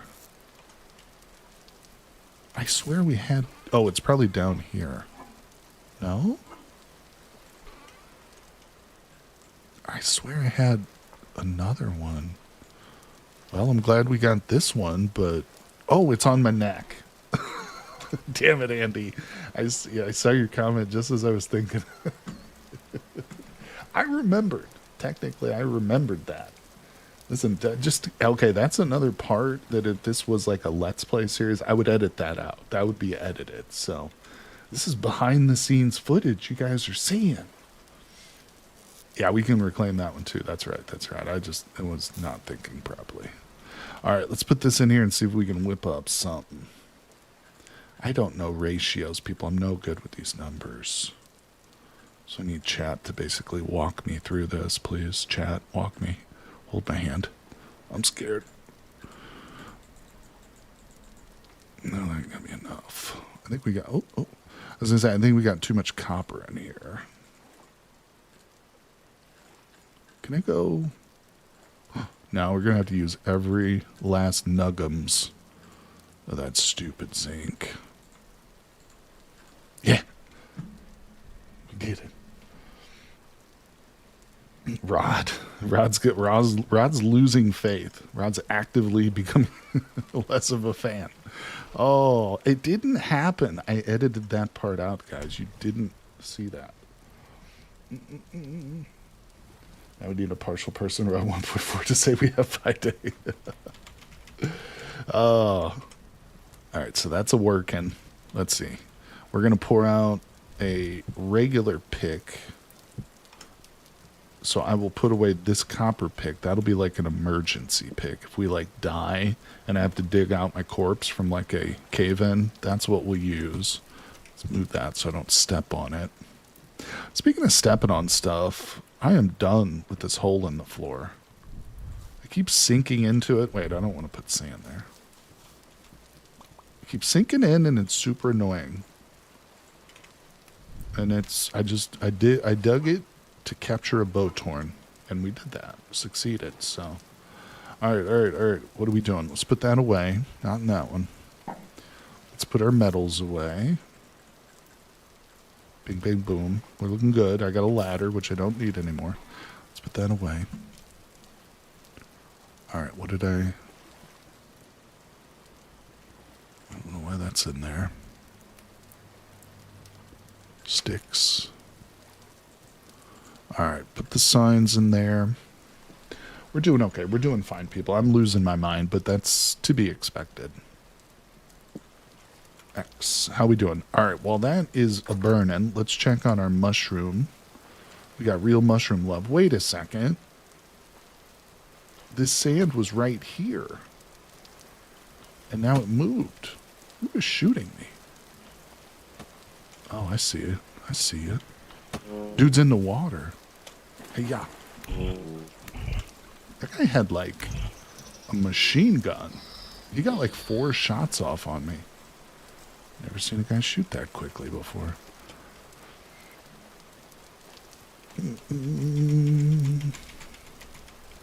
Wait. What? What are we talking? Do not pour the ingot or the pick. Don't pour it. Why? Wait, no, I'm used to smoothing plus. Okay. No worries. I might need an F. No worries, Andy. It's forgivable, buddy. Listen, I just humiliated myself on stream. Like in the middle of, I don't know how many people are watching right now, but it was humiliating. So don't sweat it, buddy. I'm used to it. Do that. All right, we got some strong tannin in the works, and we will need this once our mycelial leather is let free of the barrel restraint. All right, let's go ahead and put that there. Get that out of there. Losing my damn... No. Listen, you know what's bad, dude? Is I have literally made videos where I'll give people advice. I shouldn't even say this. And it's mod advice. It's like advice from a mod. And I forget that it's, oh, that's a mod. And I just made a short or something advising people. And I don't even mention that it's a mod. You know, so people are like, wait, this doesn't work. How do you do that? And I'm like, oh, shit. So, yeah, no. You're good, buddy. All right, let's pour that out. Yay. All right, so that's a going. What was my plan after that? Let me refer to my plan. Okay, make bronze, check. Find iron ore. Oh, Jesus. I think we still need to find more bronze ore. But not by panning. We shall not pan right now. Trying to find a place to put this charcoal. I think it goes up here. All right, people, let's go. We're liberated. You know what we're going to do? Oh, hold on. We're going to grab some spears, and we're going to go hunting. Andy had a pretty good idea regarding, like, maybe putting together a crappy little windmill or something. Just quick and dirty. That's granite. So, let's grab our spears, and let's go on a hunt. I am blessed with so many copper spears, it's like obscene. But they're copper, so you do kind of need a lot of them, right? I have more spears than anything else in this world. All right, hold on. Wait, is that a body pillow thing? Hey. You know, I've tried body pillows. I'm not even joking. In real life, I bought a body pillow once, and no, it did not have an anime character on it before you ask me, okay? It was black, and it was made of velvet or silk or something. But I've realized that I'm just too tall for body pillows. It's like if I try and have the body pillow up to support my head, then it pulls it out from my legs, you know what I'm saying? And if I have it low enough to like rest my legs on, then I can't put my head on it. I'm only 6'2". It's not like I'm super tall, but most body pillows are made for like short women. But listen, you wanted to know that, Kenny. I need to tell the world. I was just 6'2". Like I said, most body pillows, you know what I said earlier, that this is a man's world, that we're living in the patriarchy? Well, when you go into the consumer market looking for body pillows, it's a lady's world. It's a pregnant woman's world, guys. All right, I don't know if you knew that. Now listen, it doesn't justify misogyny in any way. All right, so don't go doing bad stuff, but it's true. It's true, goddammit. Hey, Ryan, sometime in the future, could you make some videos on vintage engineering? Okay. Wait, you mean like setting up the gears and stuff? 8ness, I assume is what you mean by vintage engineering. Yeah, I can try that. I'm not an expert at it. You know, I try not to make too many tutorials unless I'm fairly good at something, but I think maybe I've got enough experience to help a new player at least. Oh, wait, Rustbound Magic? Vintage Engineering? Oh, okay, so you're talking about the mods. My bad. I misinterpreted, but now I see what you're saying. You're talking about... I'm not familiar... Which one is Vintage Engineering? That's not the one that makes the ships. Is it the airships? Can't remember. That one I don't think I'm familiar with enough to make a video about. But Rustbound Magic also, I've played with it, but not a lot, unfortunately. For those two specific mods, I would have to say that I don't have the knowledge to make a video. You can get body pillows for tall people. Holy crap. Medusa, you just opened a whole new world. You just opened my eyes, buddy. I'm 5'11", I need to use a body pillow just between my thighs. There we go. See, we're all opening up to the world about our inner body pillow uses. I like this. We're connecting together, people. This is what it's all about. Needs a Jessica Rabbit body pillow. What? How? How did you know? All right, where's that wolf, bro? Swear to God, is when I'm not armed to the teeth, the wolves are out to get me. But when I got my copper spears aplenty, they're cowards. Little cowards. Alright, we'll just go over here, I guess.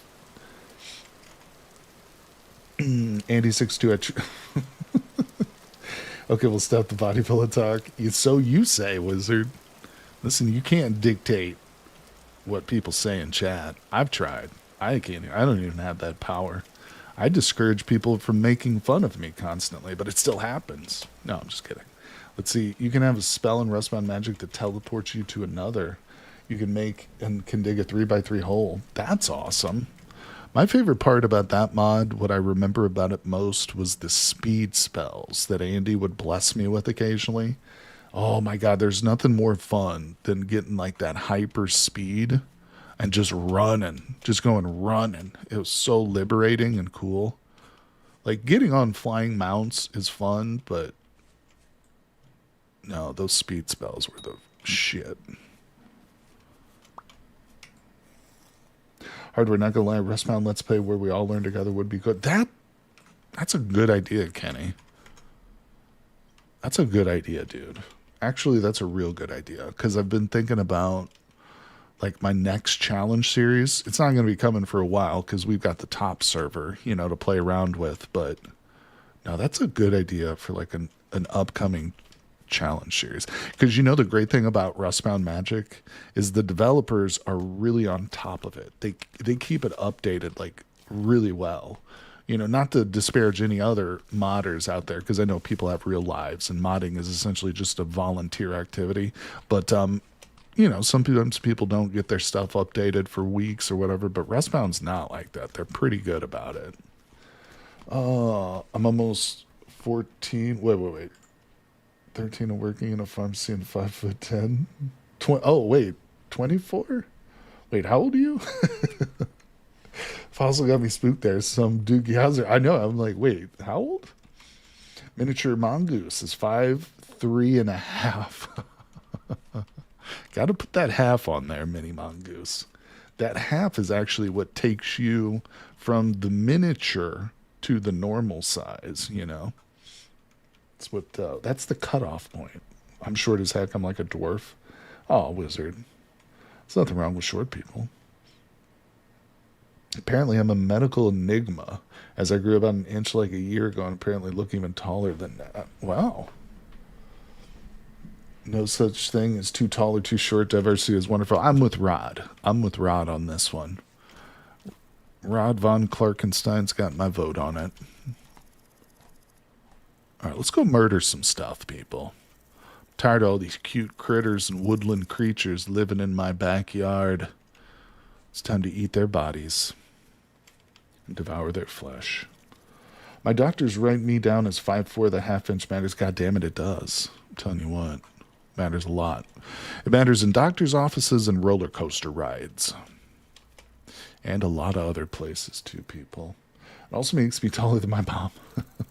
I would just go with a guy that was 6'9" at 14. That's wild. Yeah. It's hard to know if people that tall like it or don't like it. I don't know. I like being the size I'm at. I've always wished maybe I could be like a little bit taller, like imposingly tall. Being 6'2" is not bad, but I was like, what if I was like 6'9"? Like a solid 2 meters. People would be like, whoa, that dude's tall. All right, I just saw a rabbit. Rustbound Magic has a familiar spell that lets you have pets. You can have a pet drifter. Also, an airship mod is really well done, and someone should make a compat with vintage engineering for petroleum. I've played with that airship one before. I know Mini Mongoose actually made an airship. So did Andy. Oh, there's the rabbit.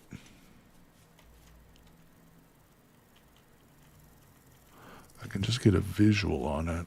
I can throw something at it, but this is why hunting on hills like this is not ideal. I can't really creep up to it. There it is.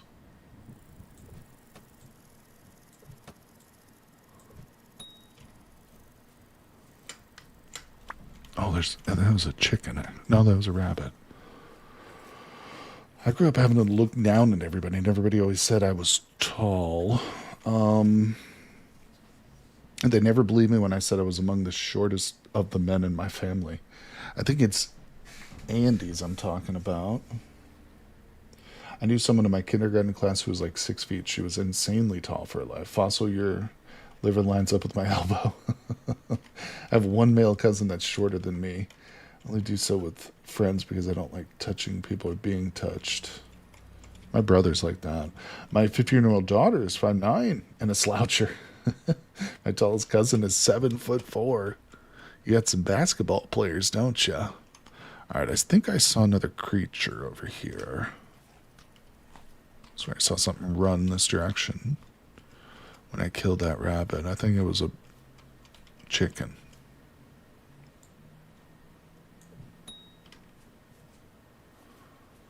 There's another rabbit. Hey, Kenny, subscribe or gifted a subscription. Thanks, Ken. Appreciate you. And guess who that one went to? Congratulations to the miniature mongoose. How nice.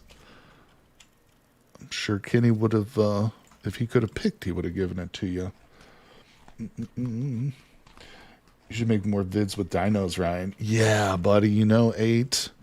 The dino mods are not updated. They're sadly outdated. And I don't think the mod author is very active anymore. There is a patch for him, but the patch is not perfect, unfortunately. I've played with it, but man, I would love to do another series with dinos, or even like a live stream series. Yeah, congrats, Miniature Mongoose. But yeah, listen, if those dinosaur mods ever get updated or taken over by another author, you can count on another dino playthrough, buddy. 100%. All right, how we doing? I mean, I'm okay on meat, but what we're really out here for is the fat. Remember, hunting is great, but we don't need the food. I'm just really trying to get enough to make a windmill or something. But I'm not complaining. Keeping my skills sharp here. Hold on, let me read what's going on. Oh, was that 3 months?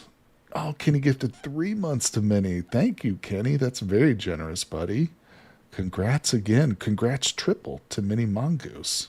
Thanks, you guys are being awesome today. Yeah, March is going to be a good month, and that's great. Put the Dino mod through a pro version of Claude. That's not a bad idea, buddy. I don't have Claude. Is Claude free, or is that subscription-based? I don't have any AI subscriptions, but that's not a bad idea, 8ness. It's not a bad idea. Although I know so little about coding that it would probably take me a while to figure out what the hell I was doing. Hey, Javantu, how you doing? Welcome to the stream, my friend. Thanks for coming by and saying hello. Yeah, Grant's Mini.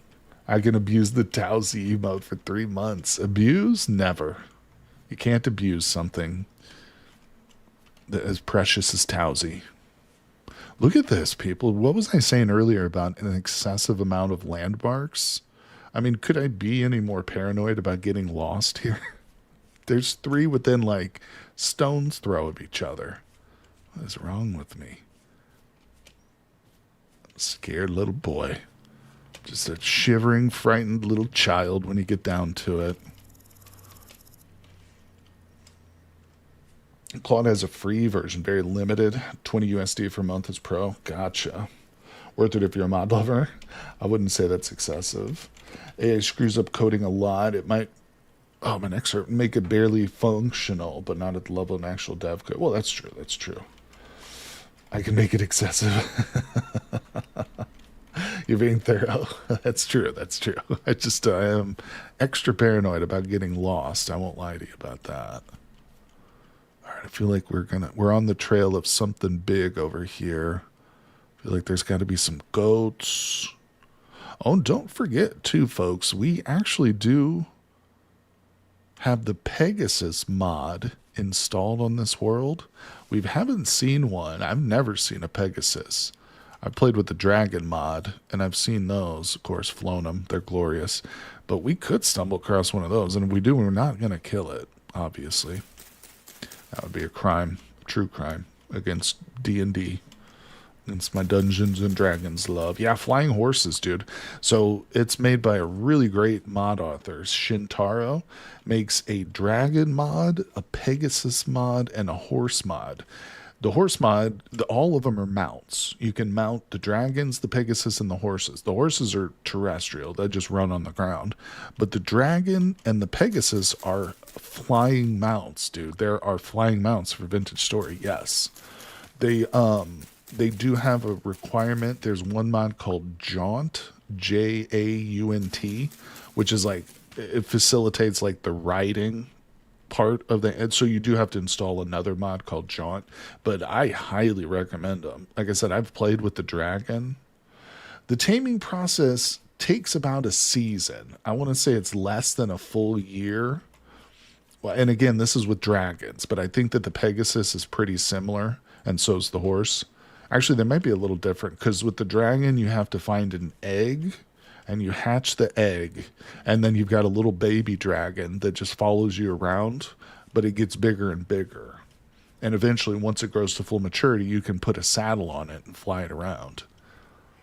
I don't know how it works with the Pegasus, though. I haven't ever found one, so hopefully we will. The mod author is actually really cool. They come into the streams sometimes. They've been in a couple of our streams. And the last time they were in, they said that the Pegasus spawns around the same area that you see those black and white goats, the Valius goats that you'll see throughout Worlds. Yeah, they were saying that that's usually where you'll find Pegasuses. Peppa, you did add her. Yeah, I did add Peppa too, Matey Mongoose. Like I said, I'm going to add Weston too, unless I forget. Hopefully by Sunday I can add Weston. Oh my God, then we can surprise Katrina with the Weston emoji. What do you think, Mini Mongoose? We should definitely do that. We're definitely going to do that. It's getting a little darker over here. It's kind of hard to see, isn't it? 6:30, and it's rainy. But I guess my feeling about coming across a large animal was dead wrong. Not sure what I was feeling, but it wasn't that.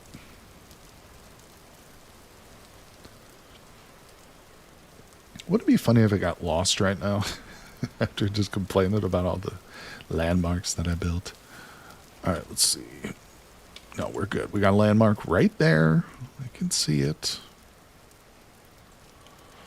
Hold on a minute. Shintaro's been in a couple times. Oh, yeah, buddy. Yeah, Shintaro was in, I don't remember which stream it was, but it was a couple. The very first one I did, because I had the Pegasus like right on the thumbnail. So they stopped by for that one. And I've chatted with them a few times. Yeah, real cool. They don't come by for every single stream, obviously. I'm sure they're very busy, but yeah. And then Shintaro was in somewhat recently, too, just like last week or something for this run. You're collaborating on a Vintage Story server? Yeah, bring me up. Oh. Shintaro should know hardware to spare. Yeah, Shintaro was commenting on my pacifist run, too. The one where I actually had the dragon and tamed it and stuff. Oh, yeah. I did a couple shorts for that mod. Oh, shit, that didn't kill it, did it? Oh, there it goes. It's going to be hard to hunt this in this low light condition. Wait, we can just run up to the raccoons, right? Mini Mongoose always tells me that, and I always forget it because I'm stupid. But I lost it. I don't see it anymore. Oh, there it is. Wait, no, these are rabbits. Damn it. You stinky. How am I not hitting it? That's right. I'm probably lost now. I don't know where I'm at. There's a Boton shooting me, and it's too dark to see. Okay, I gotta get a torch out. Oh my god. I'm lost. I don't know where I'm at, people. It's too rainy.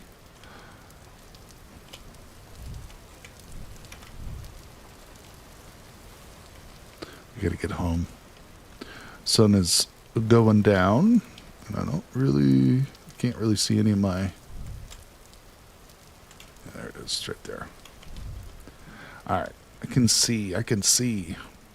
See, this is the risk, not really getting turned around so much anymore, especially when just general vicinity, but losing the light so rapidly that, yeah, I can't see where I'm at. I think it's just on the other side of this hill. So there's that. Yeah, we'll just go up to this hill. Oh, shit. Let's see. So I'm trying to read chat, but I gotta focus on the world navigating. Oh, please tell me I'm going the right way. Wait a second.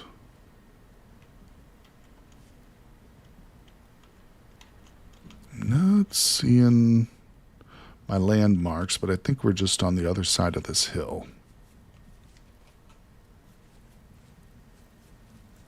I hope.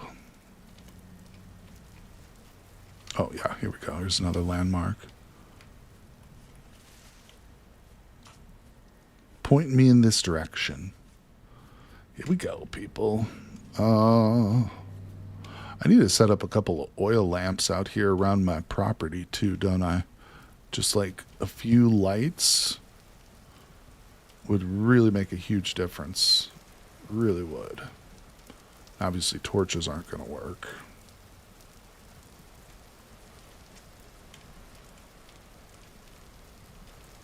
I'm still not even 100% sure where the hell the base is. Does it feel like the darkness is extra thick right now? Why am I having such a hard time seeing anything? Thank God the temporal stability is not super crazy heavy right now. Seriously, where am I? Yeah, I got an idea. I think we're like 2 feet from the house, but... yeah, beacons will help. See, now we're in the point where we need a bunch of fat. Yeah, if we're going to do some power, we're going to need fat. If I want to make some of these lanterns, because that would really help, actually, at night. I wouldn't even have to worry right now. There was like a string of little oil lamps hanging around. But I'm going to do something that's probably not super necessary, but we're just going to slap down a bed and sleep right here.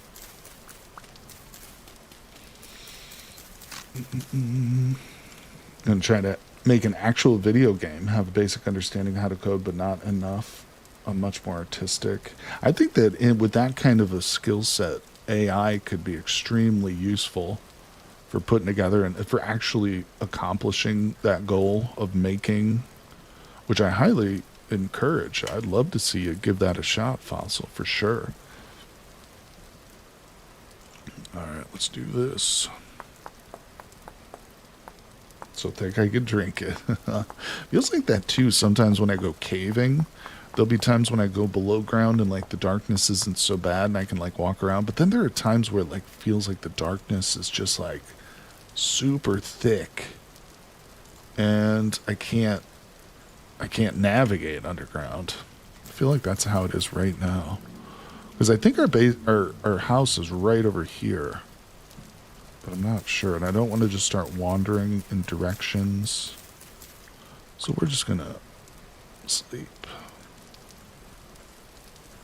Maybe it's a little bit overkill. Maybe I'm just being paranoid here, but it's not a problem to just make a bed and sleep, so might as well. Or I could just suck it up and code stuff myself. Yeah, ultimately, you know, it can't hurt to have that skill set. If you have a dream or a goal to make a game, you could rely heavily on AI for coding and stuff, but oh look, yep, it's right over there. But still having at least like a foundational understanding of certain codes, principles, I'm sure would help tremendously. Yeah, we were just super close to home. Honestly, the trees here aren't helping either. We're starting to get a lot of trees to sprout. Just make it harder to see the base, but that's okay. That's okay. Put that there. It's a great place for it. Steal a little torch holder. I know. Torch holders, I hate to make them. Like on the blacksmith, they're just such a pain. I don't like making them, but you're right. Torch holders would be super fantastic. Shiitake. All right, I have to put these over here, I guess. So, now that my fear of getting lost is over, let's actually get back out there and keep hunting.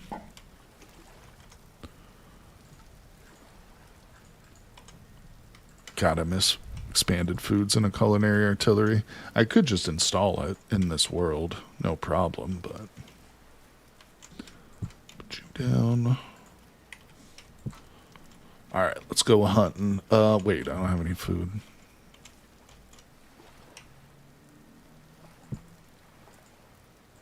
Alright, what's everybody saying? Could use some animal pits. Yeah, that's so true, Mini Mongoose. I dug that one early on, this one that's like right outside the front door, and it was such a lame, pathetic attempt right here. This right here. Oh, and I just fell into it, damn it. So laughable. I mean, I almost feel embarrassed to show this to people. I need to cover it up and just dig a better one. I do have lots of grain. Could we...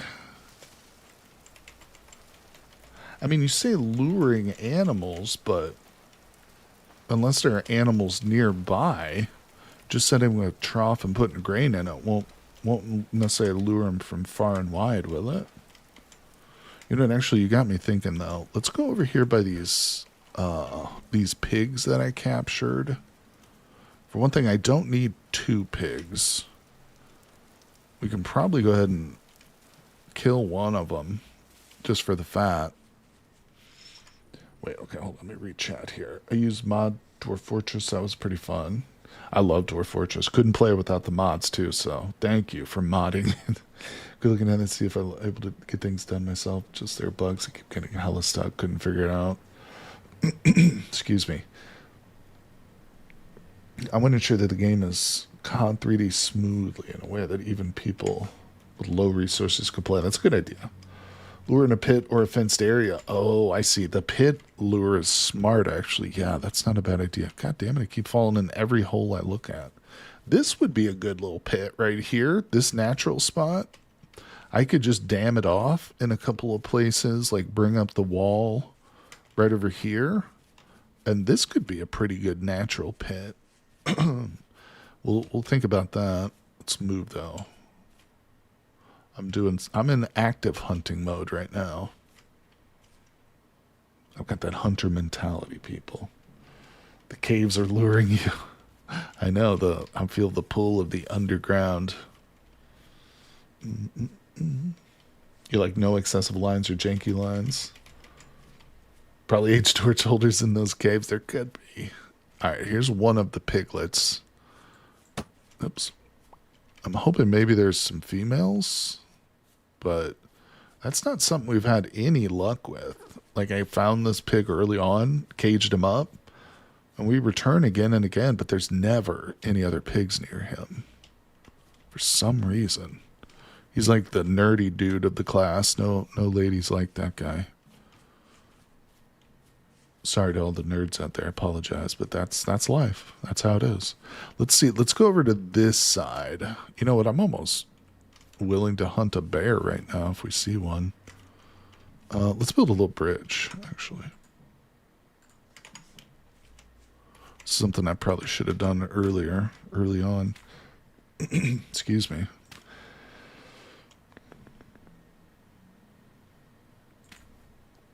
All right, here we go.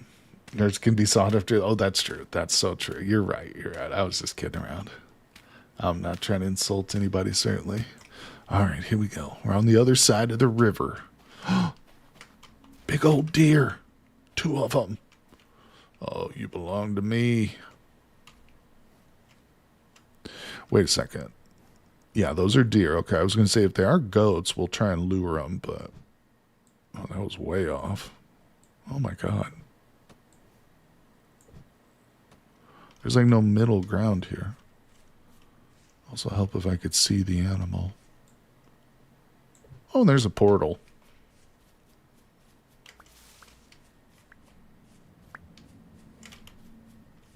Wow, that throws way off. God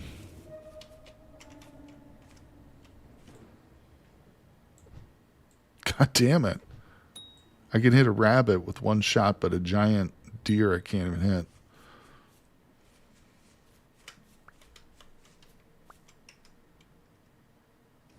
Oh, he's coming back at me.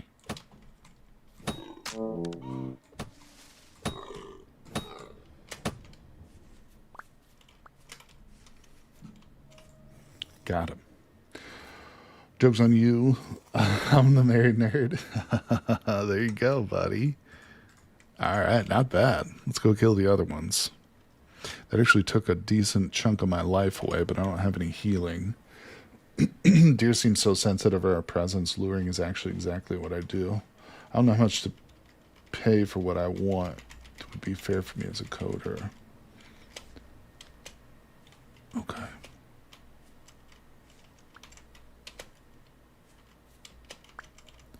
There was another one over here. Where did it go?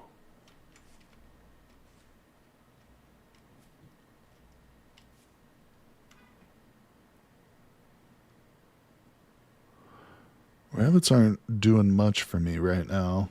They don't have enough fat on them. There it is, right there.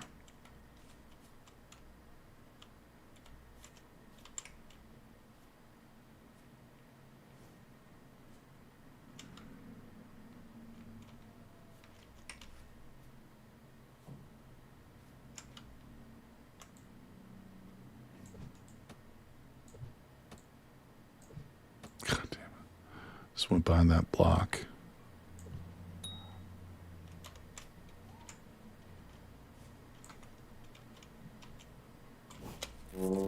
Oh, dude, he's going to kill me.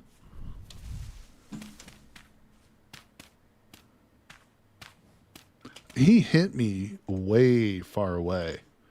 Like, there's no way that he was actually in my hitbox. I don't know how that son of a bitch actually hit me there. That was way too far out. Damn it, my health is trash. I'm like wobbling and stuff now. All right, let's go get our spears. We're gonna have to go back and heal. That was a cheap shot, deer. I don't know how you managed that, but taking it. That deer is a cheater. It needs to be reported to the mods people. Ban him. Mini mongoose. Oh, ultimately, I think you're right, Mini mongoose. I'm gonna have to just suck it up, quit trying to be so macho, and kill everything with the spear, and just do it the easy way. But not today. No, I'm kidding. Let's put this away. What did we end up with? 2 pieces of fat. Okay, well, that's not enough. Do I have any healing bandages? Yeah. That's probably not going to be enough to get me all the way healed. Deer cheats. Dude, these wildlife, man. Garbage. Let's see. All right, how's that doing for my health? It's not much. Let's put that red meat away. These deer pelts are actually kind of a godsend for us. Oh, I've got more. Perfect. Do we go out there and try and confront it? Wait, what? Better than food healing? Deers are vanilla, yeah. Yep, Kenny, that's a good question. But yes, they are. There's actually several kinds of deer, similar to the other animals like goats and stuff, but they are not domesticatable. If you put them in a pen with like a trough and stuff and fed them, they wouldn't breed. Okay, let's see. Your organization is horrible. I know, I can't. Oh, is that a meteor? No, it's the moon. Or the sun or whatever. I don't know. Something. Oh, hello. Look at this dude. He's towering. He's taking my towers. I think he owns this place. Come at me, bro. Uh-huh. Well. Oh my god, did you hear that noise? That was awful. Deer. Dead pampas deer. It's called and he had no fat on him. Piece of garbage. Pampas. He was a real pampas, that guy. Where's my other spear? Did I get them all? Alright, no fat. It did a little scream. That's what like a rabbit sounds like when a rabbit's being murdered. Oh, there it is. Yeah, they got like a noise they make. And it is not pleasant. Let's see. I was going to defend their bugginess if it's not a mod, but hope so at the point. Oh, no, it's not that. I'm not sure. Combat is a little weird, in this game. I don't want to insult it, but, I'm sure it could use a little improvement. All right, let's just see. Hey, another spear. Uh-huh. You're related to the one that almost killed me.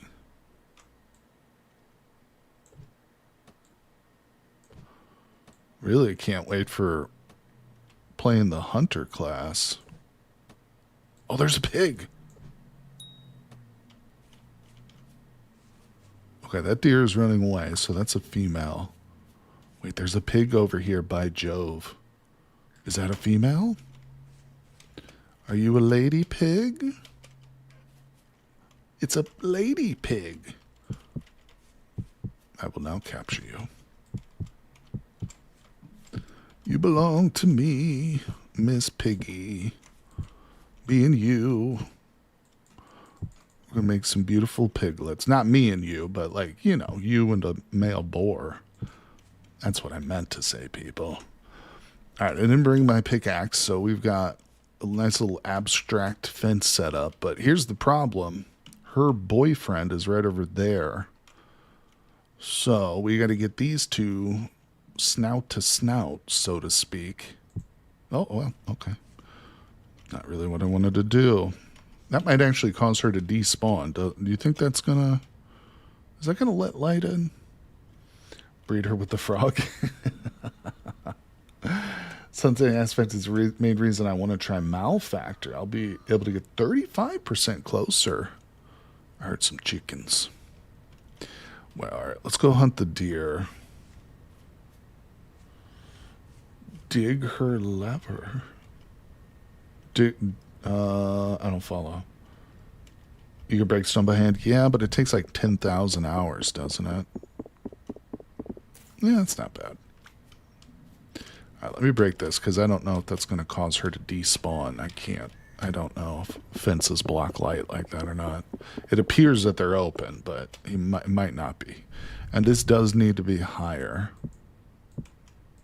on this corner. There we go. That's good enough. All right, let's go kill that stupid deer. It insulted me. Should I refrain from doing big projects before the update comes? I would, Dickie. Are you planning on starting a brand new world, Dickie?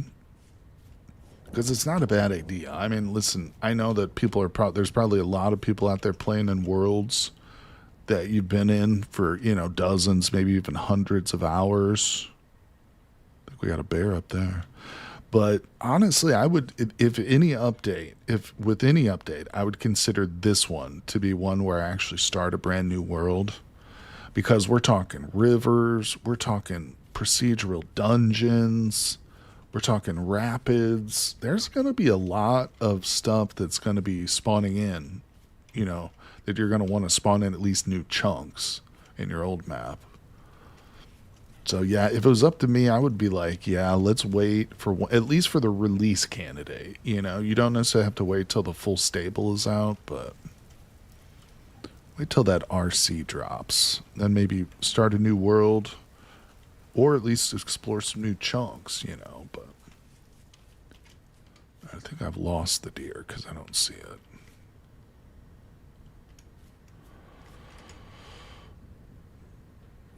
Let's see. 35% is huge when it comes to wolves, bears, hyena. 10,000 hours proceed to take 2 seconds. The deer insulted you. Is it a not deer? The main downside to Malefactor is they have reduced combat abilities, less damage and ranged. I honestly can let go of worlds really very easily when the hours are up there. I'm kind of like that too, actually, Kenny. I don't get attached that much. Actually, I do get attached, but it's in hindsight, if that makes sense. Like, when we reset the multiplayer server, my very first one, and I know you weren't there for that, Kenny, but we've got some folks like Andy was here for that one. Mini Mongoose was in that first server. Like, I was like, yeah, we'll reset it. I didn't care too much at the time, but then looking back on it, I was like, damn, I wish I saw that old server.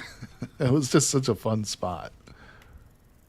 Oh, we got a piglet right there. You're going down, pig. You're dead. You're dead to me.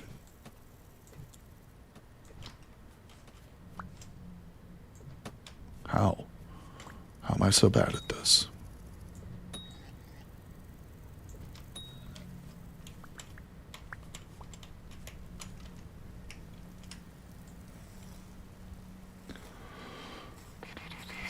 Those puns. You guys love your puns. One piece of fat? You're not living up to your piggy nature over here, Mr. Piggy.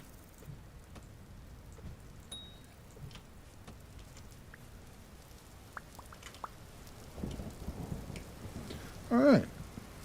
Low weight, yeah. Stupid wild animals. Mother Nature isn't feeding them very well. All right, we're good to go. 5 pieces. That's something. I mean, it's something.